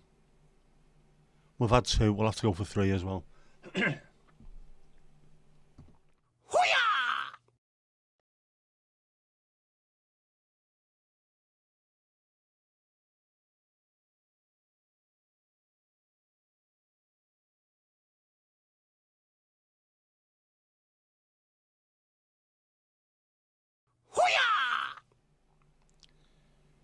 That would have worked much better if I wasn't the cack-handed twat who got it wrong in the first place. But yes, you have lost out because I forgot to take the bear lads with me. Should I send myself a reminder? Should I write it on a post-it? Should I go out tomorrow, seeing as I'm off work? And do some filming with the bears? Bears out tomorrow. Bears out forever.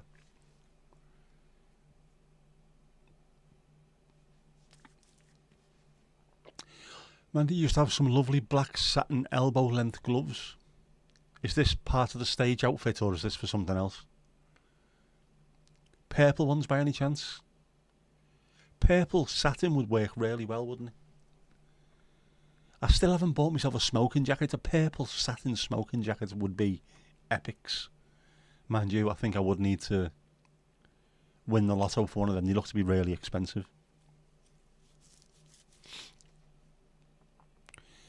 Jackie, you don't know why you're staring at the screen. You're staring because it's there. Same as Mount Everest. Esther, you did as well. Were you on stage as well? Is this a rock thing, is it? Were you singing Black Velvet by Alana Miles, was it? Still no picnic for the bears. They haven't been out. They haven't even been out in the car with me. And I've been doing loads of filming. They could have come with me, but they didn't. Maybe I should do. I should take them out. I was going to go somewhere the other day. I think I might have been going to Ainsdale Beach on, was it Friday? And I just sat there and looked at the clock for about 2 hours and then realised, oh no, I'm not going anywhere. Stupido. Okay, you get it, but now you go out to change it, but if you have to bring stuff up from the cellar or storeroom, you may need assistance. Of course, Ali, of course. Oh, Jackie, for some reason you're expecting Steve to jump on and show Ali how to change a barrel. Do you know what? This is a fantastically techie stream, but we're not that techie yet. We can't manage that. We can't suddenly go straight live to someone else's cellar. Maybe one day we'll be able to. Who knows, or dares to ask. Always trying to get you in the cellar. Ali, is your surname Fritzl by any chance?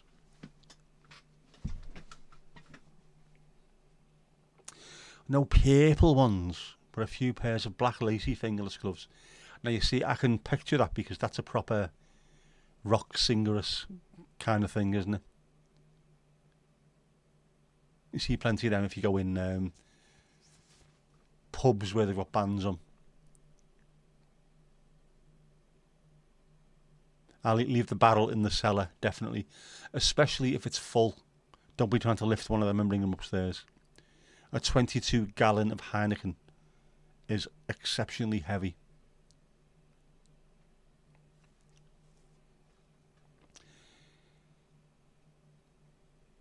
Bit of imagination. Bit of billowy sum, that wasn't it? Yeah, you wish, Tom Tom. Stevie Nicks style, exactly, Stevie Nicks style. I love that episode of the IT Crowd where Jen gets full on Stevie Nicks. Plays that brilliantly. It's more Madonna than Pat Benatar. Pat Benatar, I think the only song I can remember of hers is Love is a Battlefield, which is another song that reminds me of living in the Netherlands. The video that we had, Matthew Wilder, Breaking My Stride, is it DeBarge, Rhythm of the Night, and then the Smiths, How Soon Is Now, Killing Joke, Love Like Blood, what else? Somebody's Watching Me. Is that Rockwell? Just all these mad songs, random stuff that shouldn't go together, which I suppose Top of the Pops was like that back then, wasn't it? You could roll it to the end of the staircase, but very few people would be able to pick up a 22 gallon barrel of anything It's exceptionally heavy. Normally takes at least 2 of you, and you'll be able to do it upstairs, definitely. Try leather with studs. That's the kind of video that I do not want to watch. Thank you very much, Mandy. You keep your DVD collection to yourself, you filth mongrous.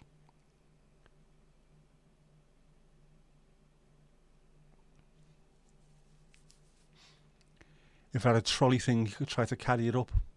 Hit me with your best shot. Ah, of course, that was there as well, wasn't it? No lift. If you had to lift out barrels, normally there was you'd open the doors outside to go into the drop, and there'd be a ramp going down, and there'd be Hessian sacks full of stuff that would stop the barrels from bouncing. To get them back out, they'd have to get a lift to drag them back out. Just far too heavy. Bit worried about going to sleep tonight in case you have this recurrent dream that you've been having again. It's about a horse. 3 nights on the trot now.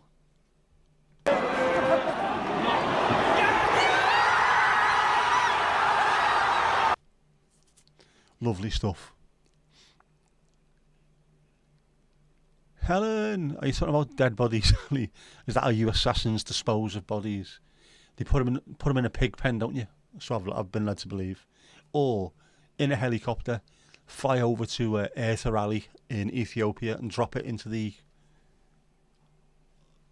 open volcano, never to be seen again.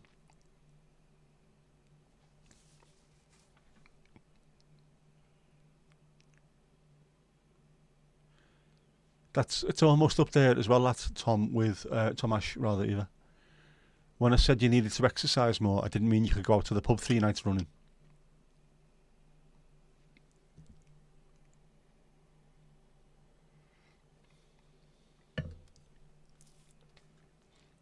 You're planning on setting that up with Mrs. Tom over the next few nights. If you're doing a full setup over a period of days, fair play to you.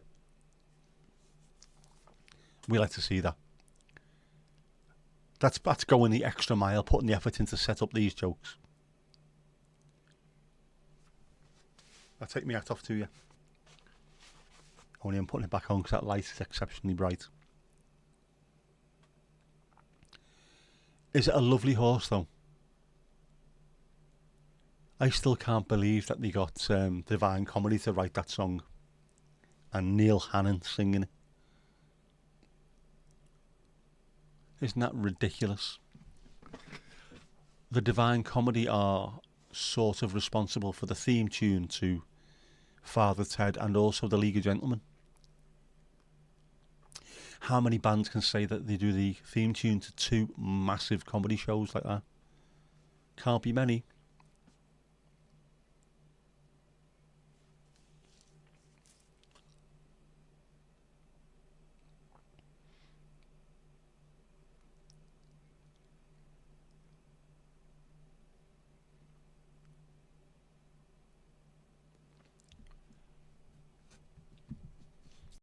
Setup jokes are fantastic as well. If they take time, there's just so much more effort goes into them. You should do it in work constantly. Chip away at someone for 3 or 4 days and then suddenly let the punchline come out. Have you been setting that up for days? You not bad. Yeah. Of course. Big black horse on a cherry tree.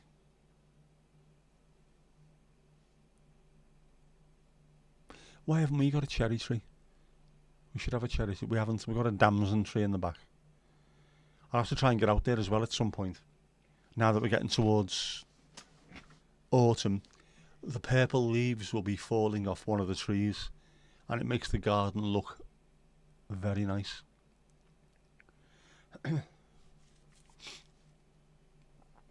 Alana Miles, yeah, I knew it was. I knew it was. Damson jam. Yeah, we had loads of them. We haven't had them for the last couple of years for some strange reason. But it used to just drop off the tree, and we don't really make anything here. But a friend of ours does, and she took bag after bag of the stuff and made an absolute ton of them. Ton of jams out of damsons. But for some reason, I don't know why, they just haven't grown at all. Last year, I think it was too hot and the he died on the vine, or whatever they call him, on the tree. This year, though, don't know why, nothing showed up at all. And they're pretty when they do as well. That really, really strange, surreal purple colour.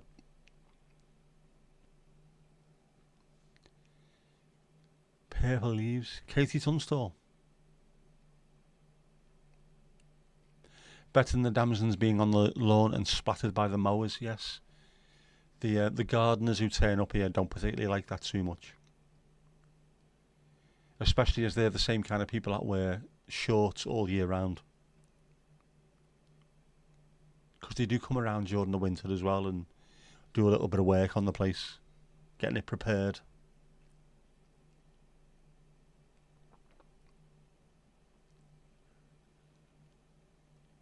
The dams, when they drop off and they're there, it's horrible. Such a waste. But I say we haven't had them this year. I don't know why. What could have caused it? Too dry the year before, by the look of it, but because you could see the little tiny sort of proto ones, they ended up looking like currants on the tree. They're just absolutely ruined. Cherry blossom is pretty on the tree, not so much when it's brown slush on the floor. Next door to me, my ex-wife and my daughter, I've got a cherry blossom tree, which looks lovely. But any kind of breath of wind and they're everywhere.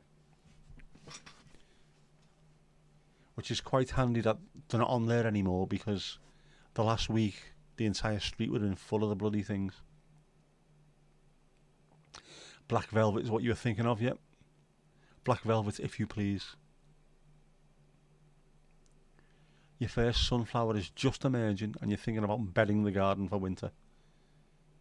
Perfect timing. Perfect bloody timing. Yes. Black velvet gloves, Jackie.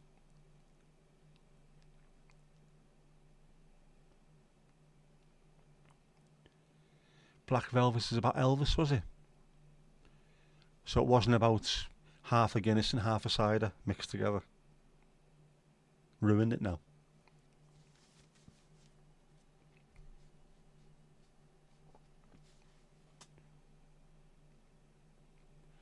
Couple of magnolia trees locally, stunning, but what a mess they make.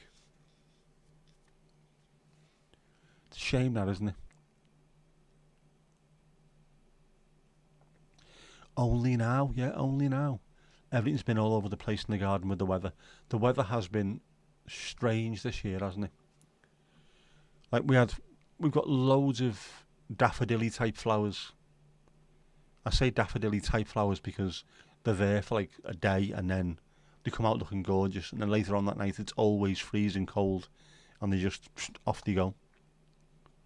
And you're left with a load of what looks like a reed bed.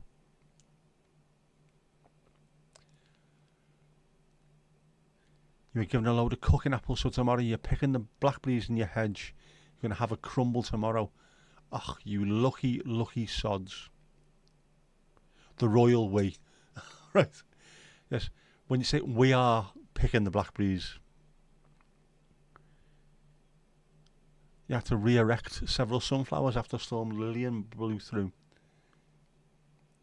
How do you manage that?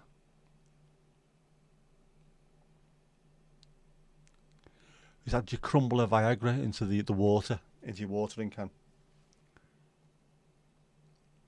Send pics, definitely send pics of that. We need to see this. There has to be more Helen Bacon pics. We need to see more of them.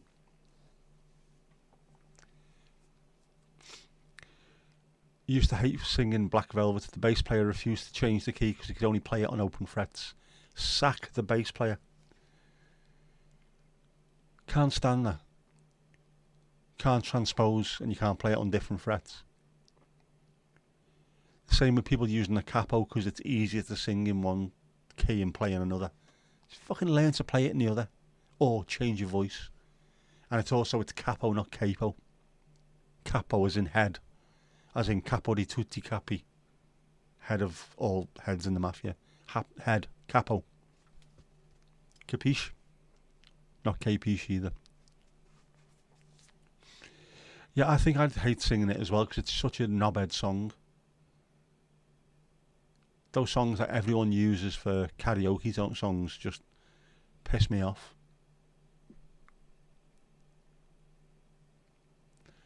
idiot new neighbour behind you took up all the bramble, then laid weed control membrane in the no man's land.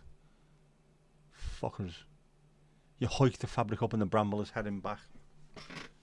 Cheeky bastards. No berries this year. Unless you bury him in the garden. Does Mandy sing? She does. Our Mandy's a singist. A proper singist. The bass player didn't last long. Good. There's plenty of bass players around. Plenty of good ones as well. If they're not up to snuff, snuff them out. Yeah, good man, Tomash. Tell him straight, any more of that shite, there's going to be Gerda with World War 9. Our Mandy will get up and sing, give us a few bars. We have a bit of karaoke. The hats are to offset the studio lights. They help because it is very, very bright. I've gone full on proper YouTube wanker, which you've seen. I didn't post it, did I? On the community feed when I did one of the bits of the recording, the Smiths yesterday. I did that last stupidly, and it was starting to go a little bit dark. And I have in my car, I had the Rode mic plugged into my phone, and I had a light stuck to the window as well. That I keep in the car at all times in case I feel the need to film while I'm out and it's dark. Because I am a full on YouTube wanker now.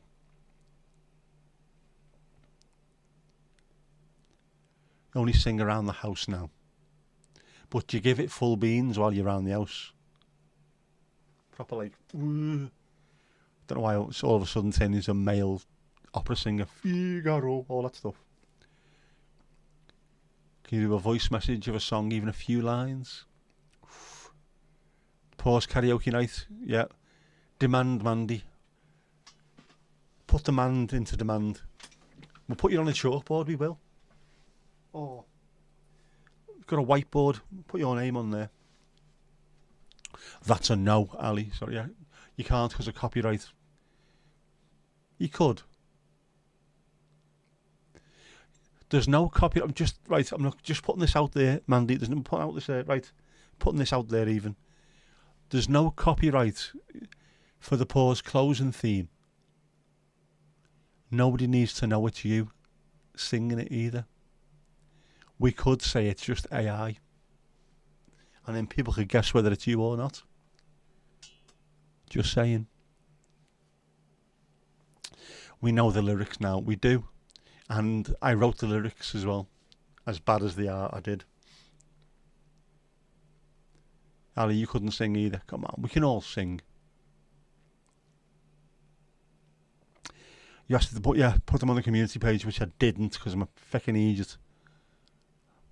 But I will put them on the community page. Did I put them in the RDA or something? Or did I?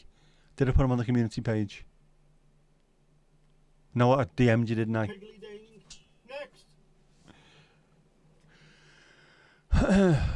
Jackie, you sing around the house and the dogs hate it. Is it your voice that they hate, or is it the choice of music that they don't like? What are you singing? What songs are you singing? Maybe the dogs are more into electro.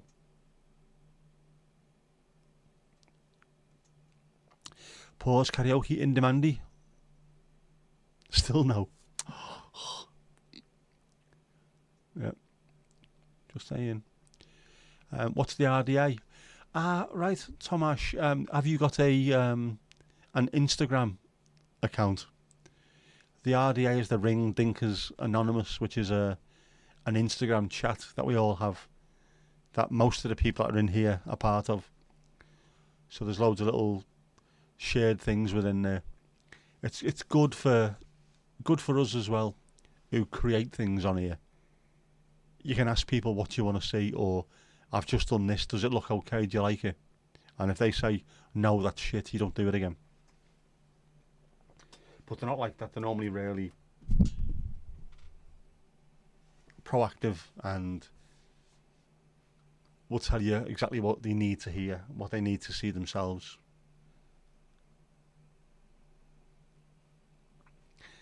I did in the community post as well, did I? Ah, brilliant. Lyrics and tune of the outro, fantastic. I did the lyrics, the tune was very much AI, but I like the way it worked.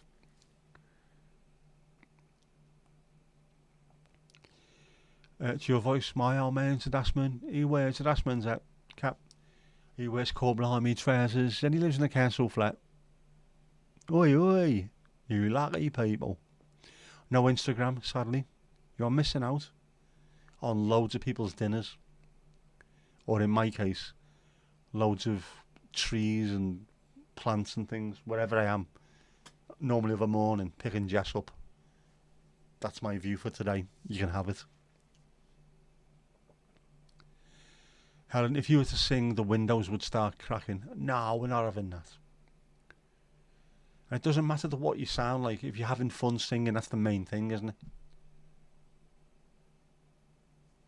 That's how it should be. Ali Ali-o.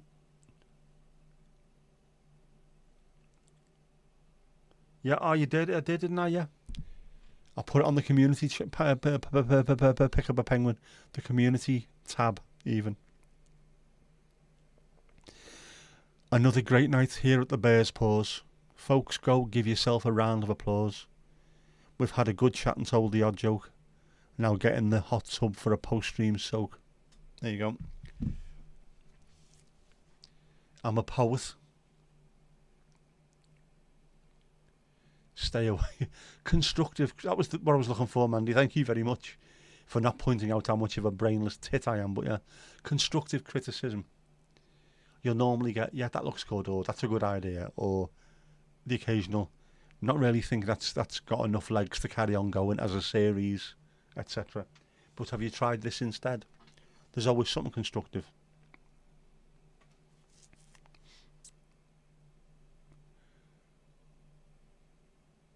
Yep, you are Twitter people. I still am, but Twitter's gone absolute dog shit lately. Because of the half-wit who's bought it. It's disgusting what's on there now.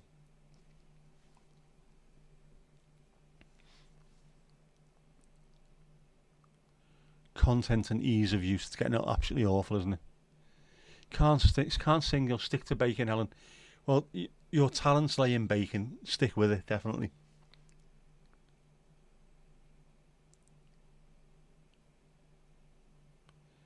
Too high profile for Instagram, Ali. Yep. Bebo and MySpace. Proper stuff. Bebo, not a fear. MySpace, not a hope. What? I needed to find something on MySpace and it's disappeared. There was a band on a CD years ago called the Mandelbrot Set. They had a song called Brown Smoke, Blue Smoke, or Blue Smoke, Brown Smoke. I loved it. And I made sure I kept it because I really love it. And they had it on their MySpace account. I don't think they're a band anymore. I don't think they were signed to a recording label. I don't think their music was copyrighted. And I wouldn't have minded using it in a video. But I wanted to ask them for their permission to do it. And if so, where to credit, and if they had anything else that was going on that I could link to, but I cannot find them anywhere. This is a specific Mandelbrot set. I think they were from Hampshire. And it was on a guitar magazine CD that came with it. So, unfortunately, cannot track them down as much as I've tried. Because it's I think it's a proper banger of a tune, man. Proper banger.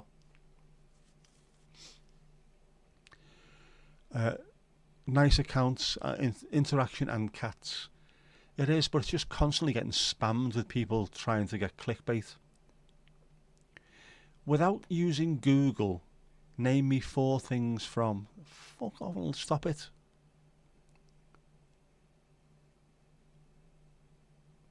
And then Sissy SpaceX, as people have been calling him, seeing his arse over stuff.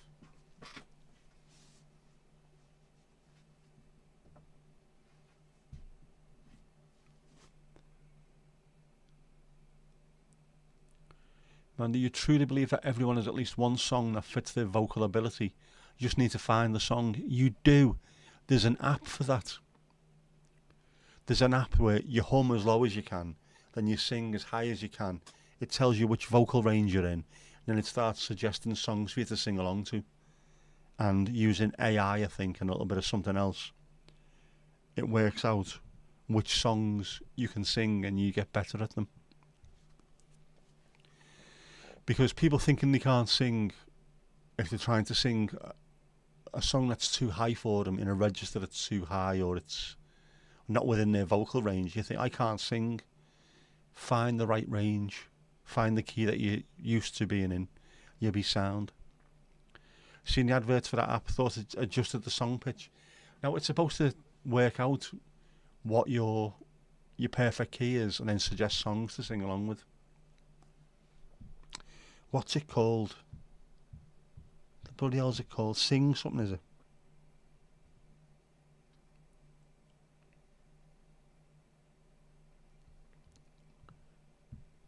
Sing. Let's have a look on the play. Simply Sing, that's the one.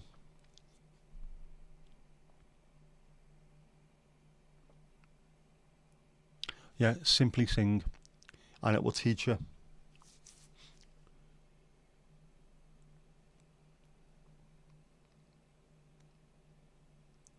If you're a deep voice, try and sing Barry White. Not Jimmy Somerville, you know what I mean? Choruses for choruses and all that jazz.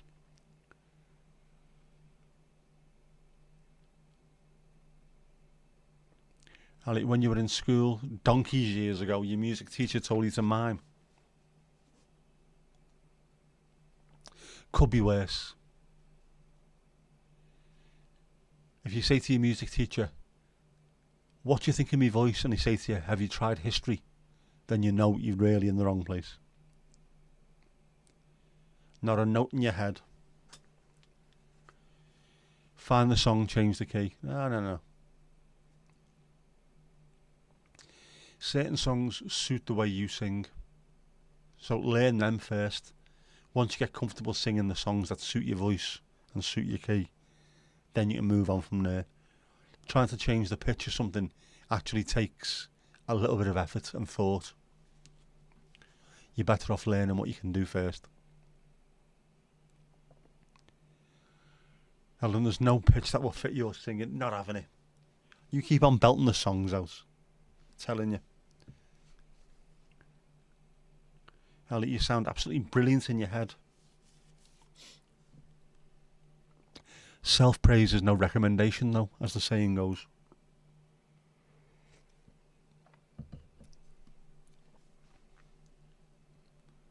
I'm the opposite way round. I always thought I sounded shite, but other people said, oh, you're alright. Not brilliant, but you're alright. I know I can carry a tune, but you're okay. Sound. I don't mind being okay. There's a transposability on all karaoke machines. Why the friggin' hell don't they use it then? A little bit of cats being strangled. Stray cat strut. Radiohead Fog, again live. You reckon for you, short enough not to break the windows, simple enough for you to carry. You might be surprised. Don't forget, the voice is a muscle, the same as anything else. You need to practice at it. You need to exercise it. If you don't, it's not going to work properly. Mandy will tell you that. If you sing a lot, you get better at it because you're exercising your muscle. And if you don't, the same as playing guitar. If you don't play, you become worse than you were when you were playing loads. Got to keep on doing it. Stick at it. Good karaoke DJs only want themselves to sound good. That's why they've always got loads of echo and shit like that going on, haven't they? Reverb and echo. So you sound bloody awful. When they come on, turn it down slightly so it's a bit more warm and tendery. And they all use absolutely awful equipment, don't they? Why can't you use decent equipment? Stuff that sounds okay. Ali and Helen doing a duet. Definitely. Plus the safety in numbers, so you can rely on each other, and if anyone tried to say you were awful, you could both knock the shite out of them. End of story. End of chat. Boom. There you go. You'll make them listen. You will. With your charm and enthusiasm. And your high-powered rifle. Yeah. You will listen. You will.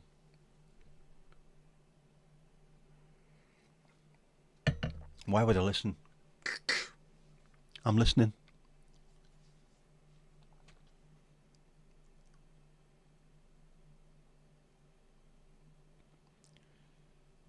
I've tried to sing, I can't.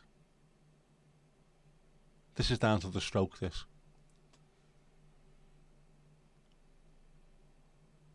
I used to play guitar and sing in the pub all the time, so I could do it. It's just weird now. Don't know why that's one of the things that I can't do. Why has that happened? Don't try Islands in the Stream. The harmonies are a mare. Yes. To be fair, it's not a song I particularly like, but Kenny and Dolly are two very, very talented singers. So if you're trying to follow them, you're going to struggle, man. Steve's asleep. Ah, poor sod.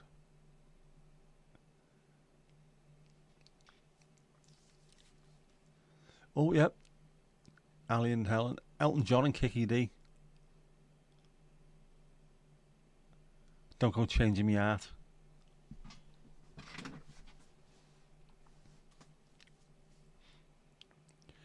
You sang karaoke with Angela, your friend at the time. Actually, you knew the lyrics, she had the voice. So between the two of you, you sorted it out. Travolta and Newton-John. Which one, though?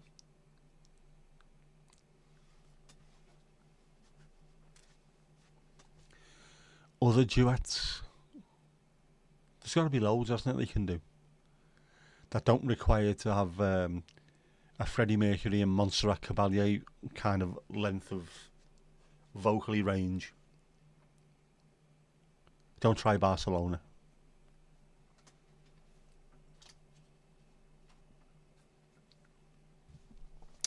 Is what they should have said to Ilkay Gundogan. But there you go. You know him so well. Elaine Page and Barbara Dixon, that wasn't it? Was it Chess?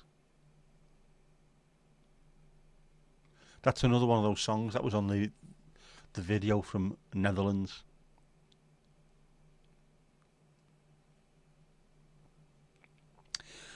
You've got chills, they're multiplying. Are you losing control, Helen, are you? Yes, George Michael and Elton John, Don't Let the Sun Go Down on Ali.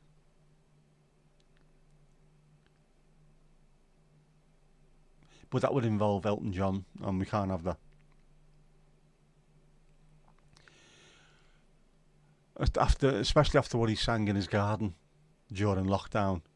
I'm Jill Dando or something he sang, didn't he? I'm Dill Danding. Ali's losing control. That's not a part of Outer Space by the Prodigy, I can't remember that.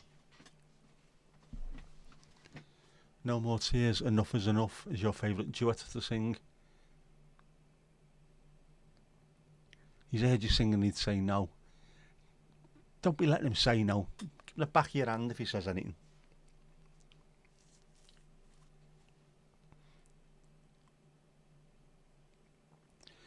Yes, I Won't Let the Sun Go Down on Me is a much better song than Don't Let the Sun Go Down on Me. I much prefer the Nick Kershaw song. Lockdown Elton was incredible. I'm Dill Danding. So he said he's Jill Dando. What the fuck else going on here? I'm still sanding. Is he working in his garden? He sang that in the Inside Number 9 karaoke app, which is your favourite. It was a fantastic episode of that.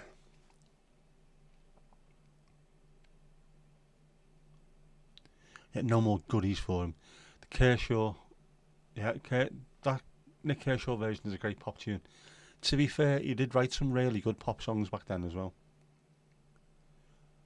I've still got The Riddle. It's another record that means something to me. I remember listening to that in me nan's parlour over Christmas. My ma and dad bought me a little mini snooker table, a 6-foot snooker table. So listening to that, wearing me Christmas jumper and playing snooker. These things stick into your mind, man. Oh, something stupid. And then I go and spoil it all by saying something stupid like, I love you. Very stupid. Yeah, I can't hear that song either now without thinking of Sideshow Bob in The Simpsons. Then I go and spoil it all by doing something stupid like Explode You. When he was going to set fire to, was it Selma or Patty? When they got married. Now I'm just mumbling now, aren't I?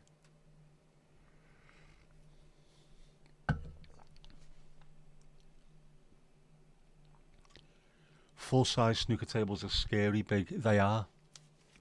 They're 12 foot long.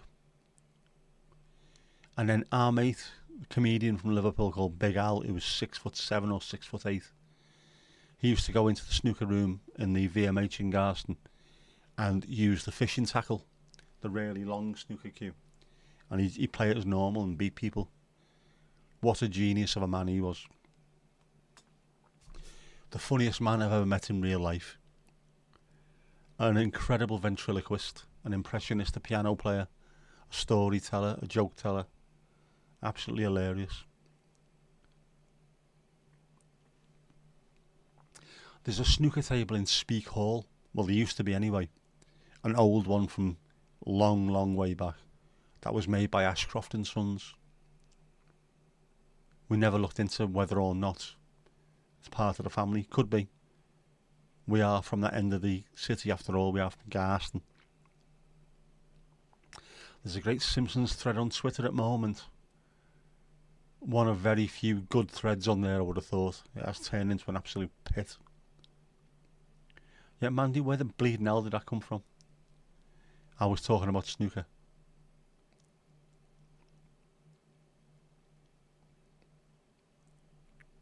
But where did the scary big come from? I mean, they are big and they're heavy as well. Obviously, we're having a slate bed on them.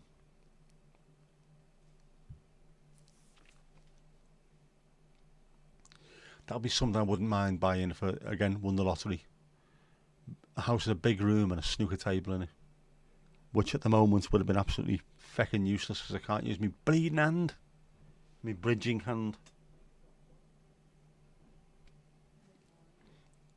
Not on Twitter either, Ali. You're not missing anything, to be honest with you.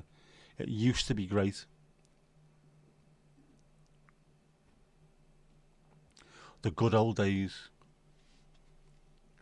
The good old days of Scouse Twitter used to be absolutely insane.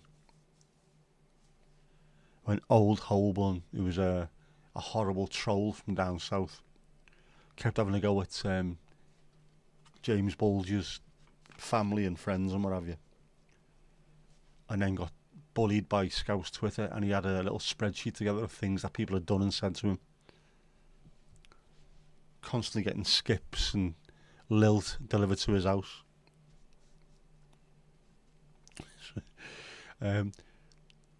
Someone said they would come down and bum me tart's head in, and then someone retweeted it to her 20,000 followers.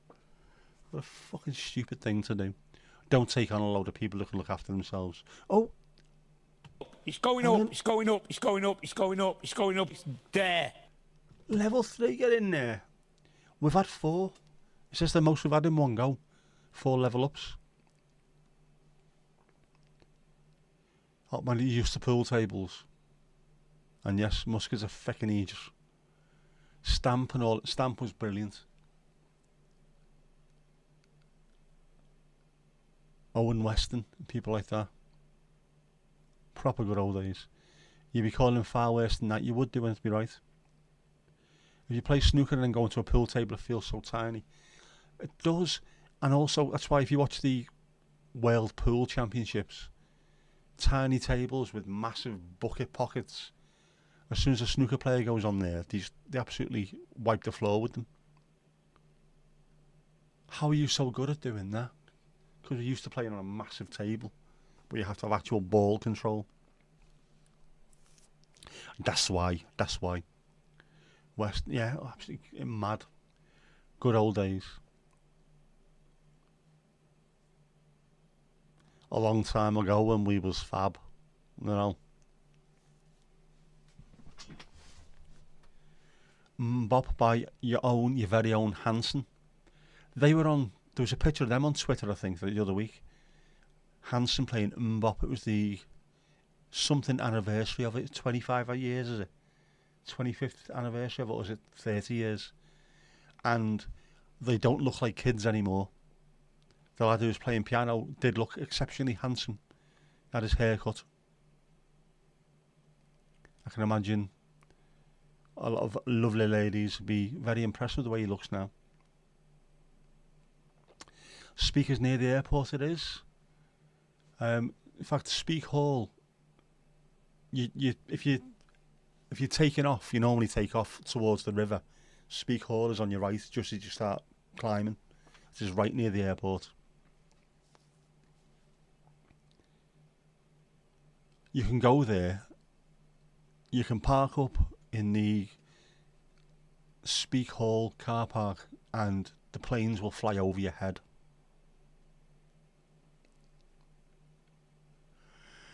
You saw Hanson in relation to monkeypox. Mpox, it was pox.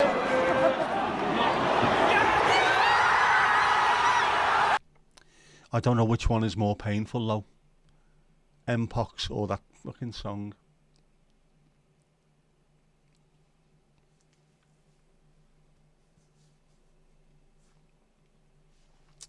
Mandy used to be able to double any ball into any pocket. That is a proper misspent youth.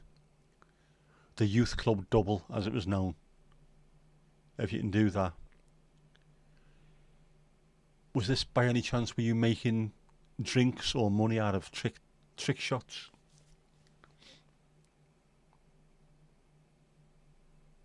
There used to be a place in Garston, opposite Garston police station, called the Centre Pocket. A youth clubby thing. Back in the early to mid 80s. A load of pool tables. The place was just absolutely chocker with youth, of which I was one. It was great in there. Now you've got nothing like that anymore, and people just go round putting kitchen objects into each other's stomachs. No fucking need. Classy chick, of course, I'm Andy there. Hand in the pockets to tickle the balls, of course. You know, I was saying Mbappe is mentioned. That's funny, Esther, because I always sing Because I'm Happy to Mbappe. Because Mbappe. Yeah. Winner stays on. You've got to be good to be winner staying on. Thomas will as well, too now, as does Mandy. Yep, there you go. That's dropping tunes right into the back of the Nickelodeon, isn't it?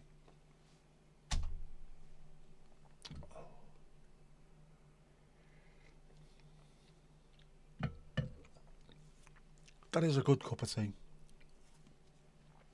Even if I do say so myself. I've had a good couple of cups of tea today.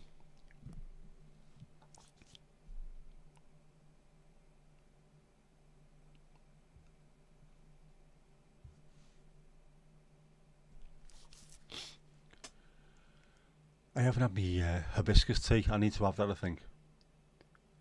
I'll have one of them when I go out in a bit. It's good for your blood pressure, hibiscus tea, apparently. Weird when you make it, though. It's blue to begin with, and then it goes red. Don't like that. You shouldn't be blue and go red afterwards.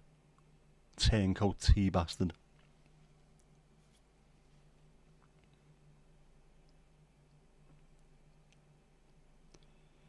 I also have to remember to turn off the Bears Paws jukebox on my phone.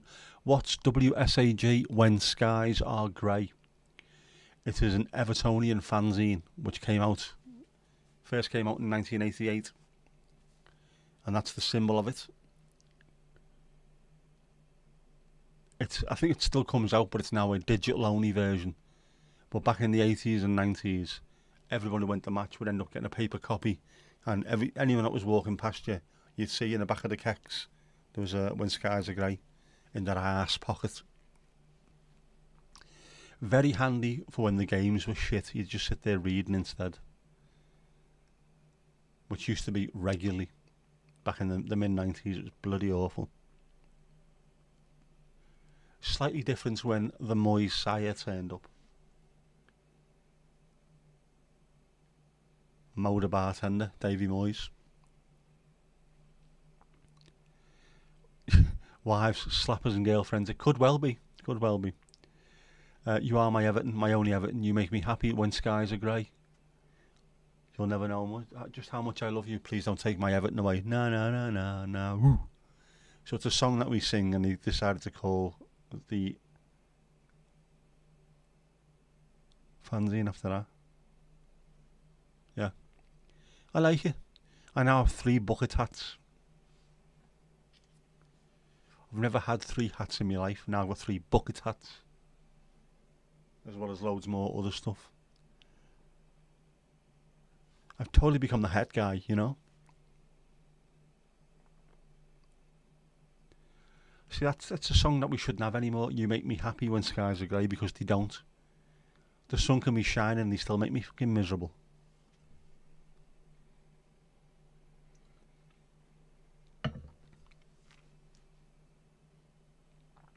Oh, he's getting stuck. You don't suit a bucket hat. Everyone suits a bucket hat. Or are we talking about a straw fedora? Is that your kind of thing going on there? I've more than this one yet, have I? On the stream. A Czech pork pie hat.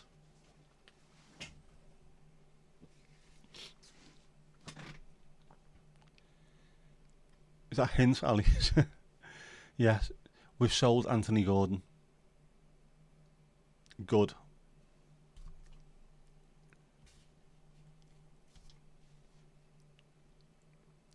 He's got the heart and soul of a finger biscuit.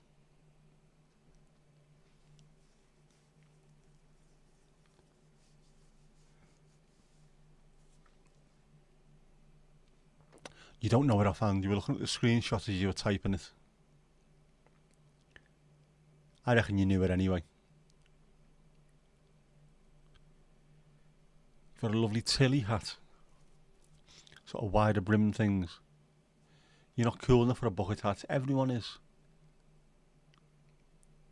All you got to do is you got to give it the Simeon stroll and pretend you're from Manchester. Am I sure I've worn at least 102 hats? I've never had loads of hats until 2 years ago, at which point I suddenly decided that was it. I'm going to start wearing hats.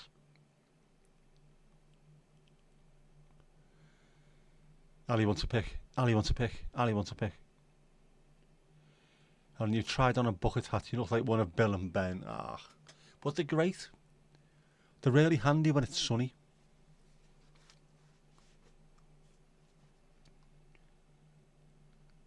And when you combine it with a pair of sunglasses as well, it looks uber sound.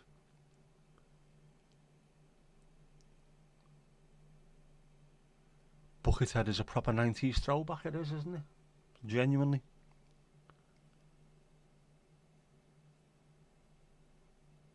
I haven't had many 90s throwbacks. It's about time, isn't it? Loads of 80s and 70s stuff, but it's never really been 90s throwbacks because it's only 30 years ago.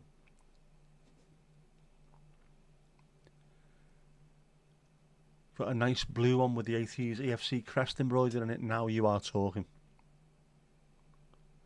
You don't know Bill and Ben? Who are they when they're at home? That's a cartoon from wasn't it? Was it called a kids program rather? From the 60s, I think.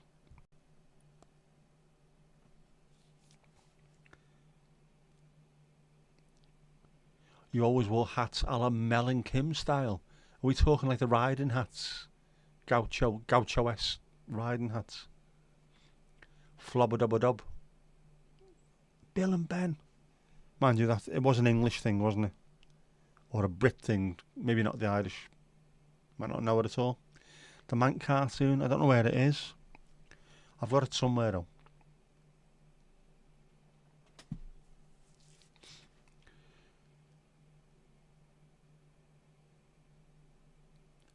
Get Fresh for the weekend. And what a boss tune that is, showing out.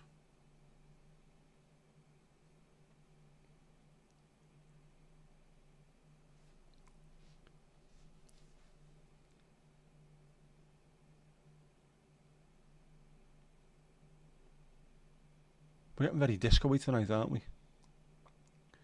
If you type in Bill and Ben, you will see. You will, because it's massively famous. Bill and Ben, the Flower Pot Men. Flubber-dubber-dubber-dubber. Bill, Ben, the Flower Pot Men, and Weed. But don't be typing in weed, because you might get something else.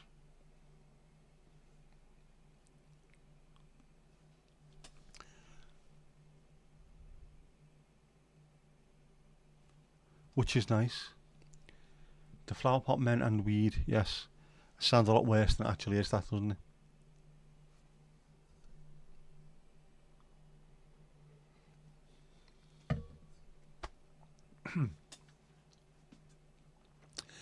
You remember Fifi the Flower Pot?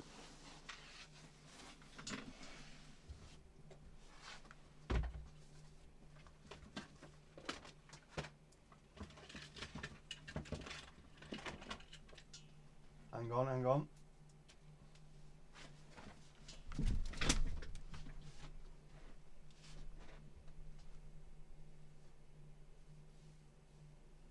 I think this is the one. I think this might be it. It's the problem with only having one bloody hand.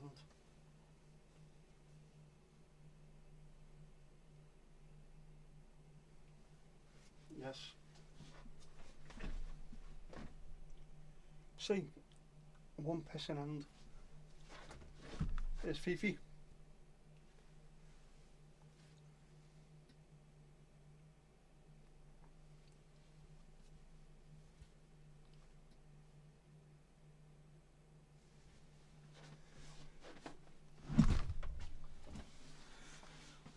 That's Fifi. Why have I got a Fifi blanket, I hear you ask?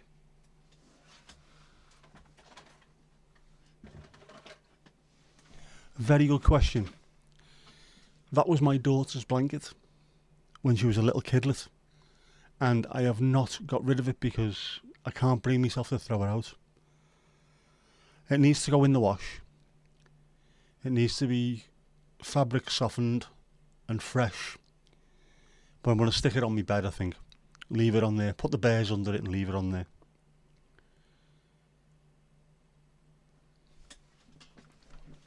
My daughter's, man, I can't get rid of it.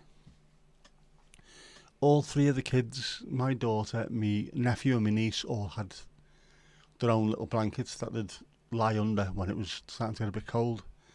Despite the fact that the house has always got the heating on full. But they all had their own little blanket, and I think my niece's is still in the house here somewhere. My nephew's, I think, fell apart. But yeah, I've kept theirs. Drape it over my chair, could do. Especially as it starts getting a bit colder.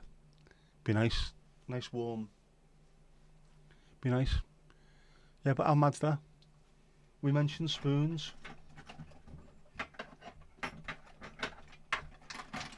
I pulled out a spoon. We mentioned Fifi. I pulled out a Fifi blanket.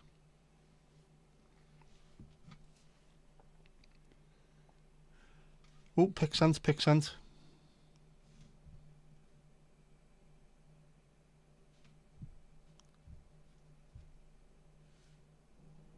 Piggly ding. Next. Oh.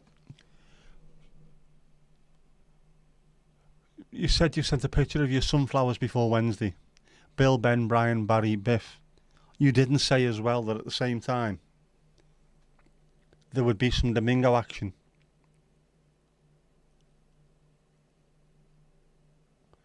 Look at that.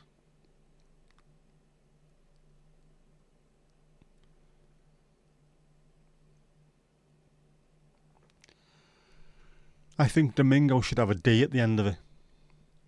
He is definitely Domingo'd. Absolutely incredible. What a boss pick. That's one planter of them. Jeez. Nobody mentioned male appendages. That always reminds me of World Cup: A Captain's Tale.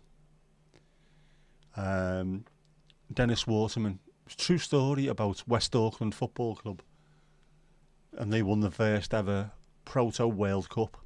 It's called the Thomas Lipton Trophy. And Mr. Barron, or Mr. Baron, when they went to Turin, he said to the lads, just be careful while you're out there. Appendages, boy, appendages. Brilliant. Just always sticks in my mind when you see appendages.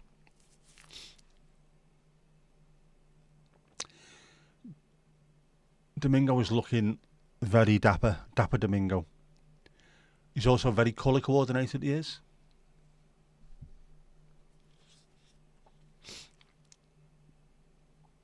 He's challenging Jeff for the mean, moody look there.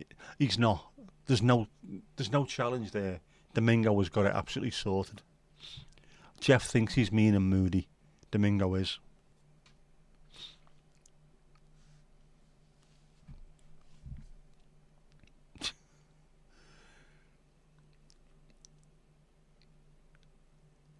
Hang on. See if I can go back to the start of this. I think this is on repeat, isn't it? Oh no, it isn't.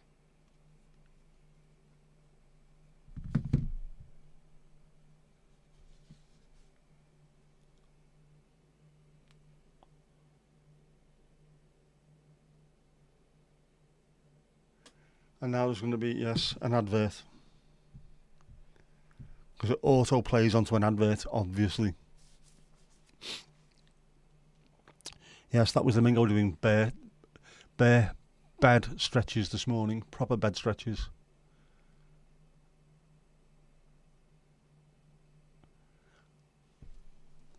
What is it with the advert autoplay? Because every time an advert autoplays, Musk gets a few more quid.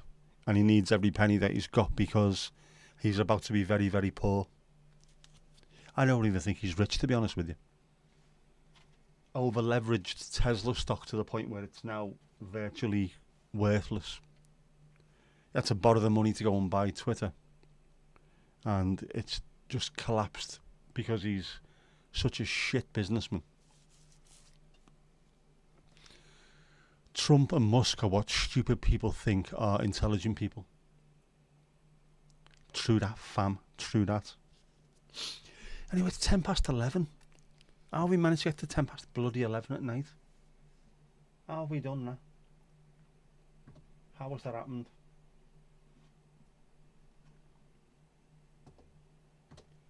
I need to go and have goo. All the stuff, there we go. Right, so we know what's going to happen now, don't we? If you've got dancing shoes, get them on. It's that time of night. And we all know the lyrics now, so Ali, you can sing. You can lead us in the outro song. Come on, sing along.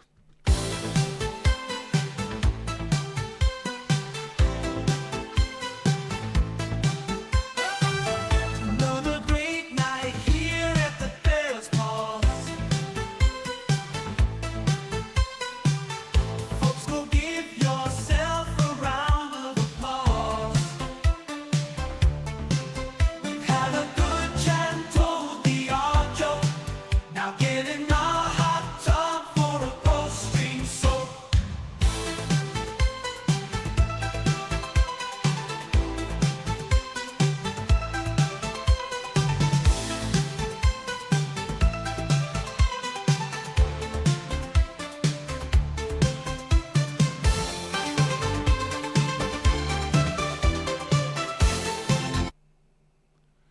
And that's that.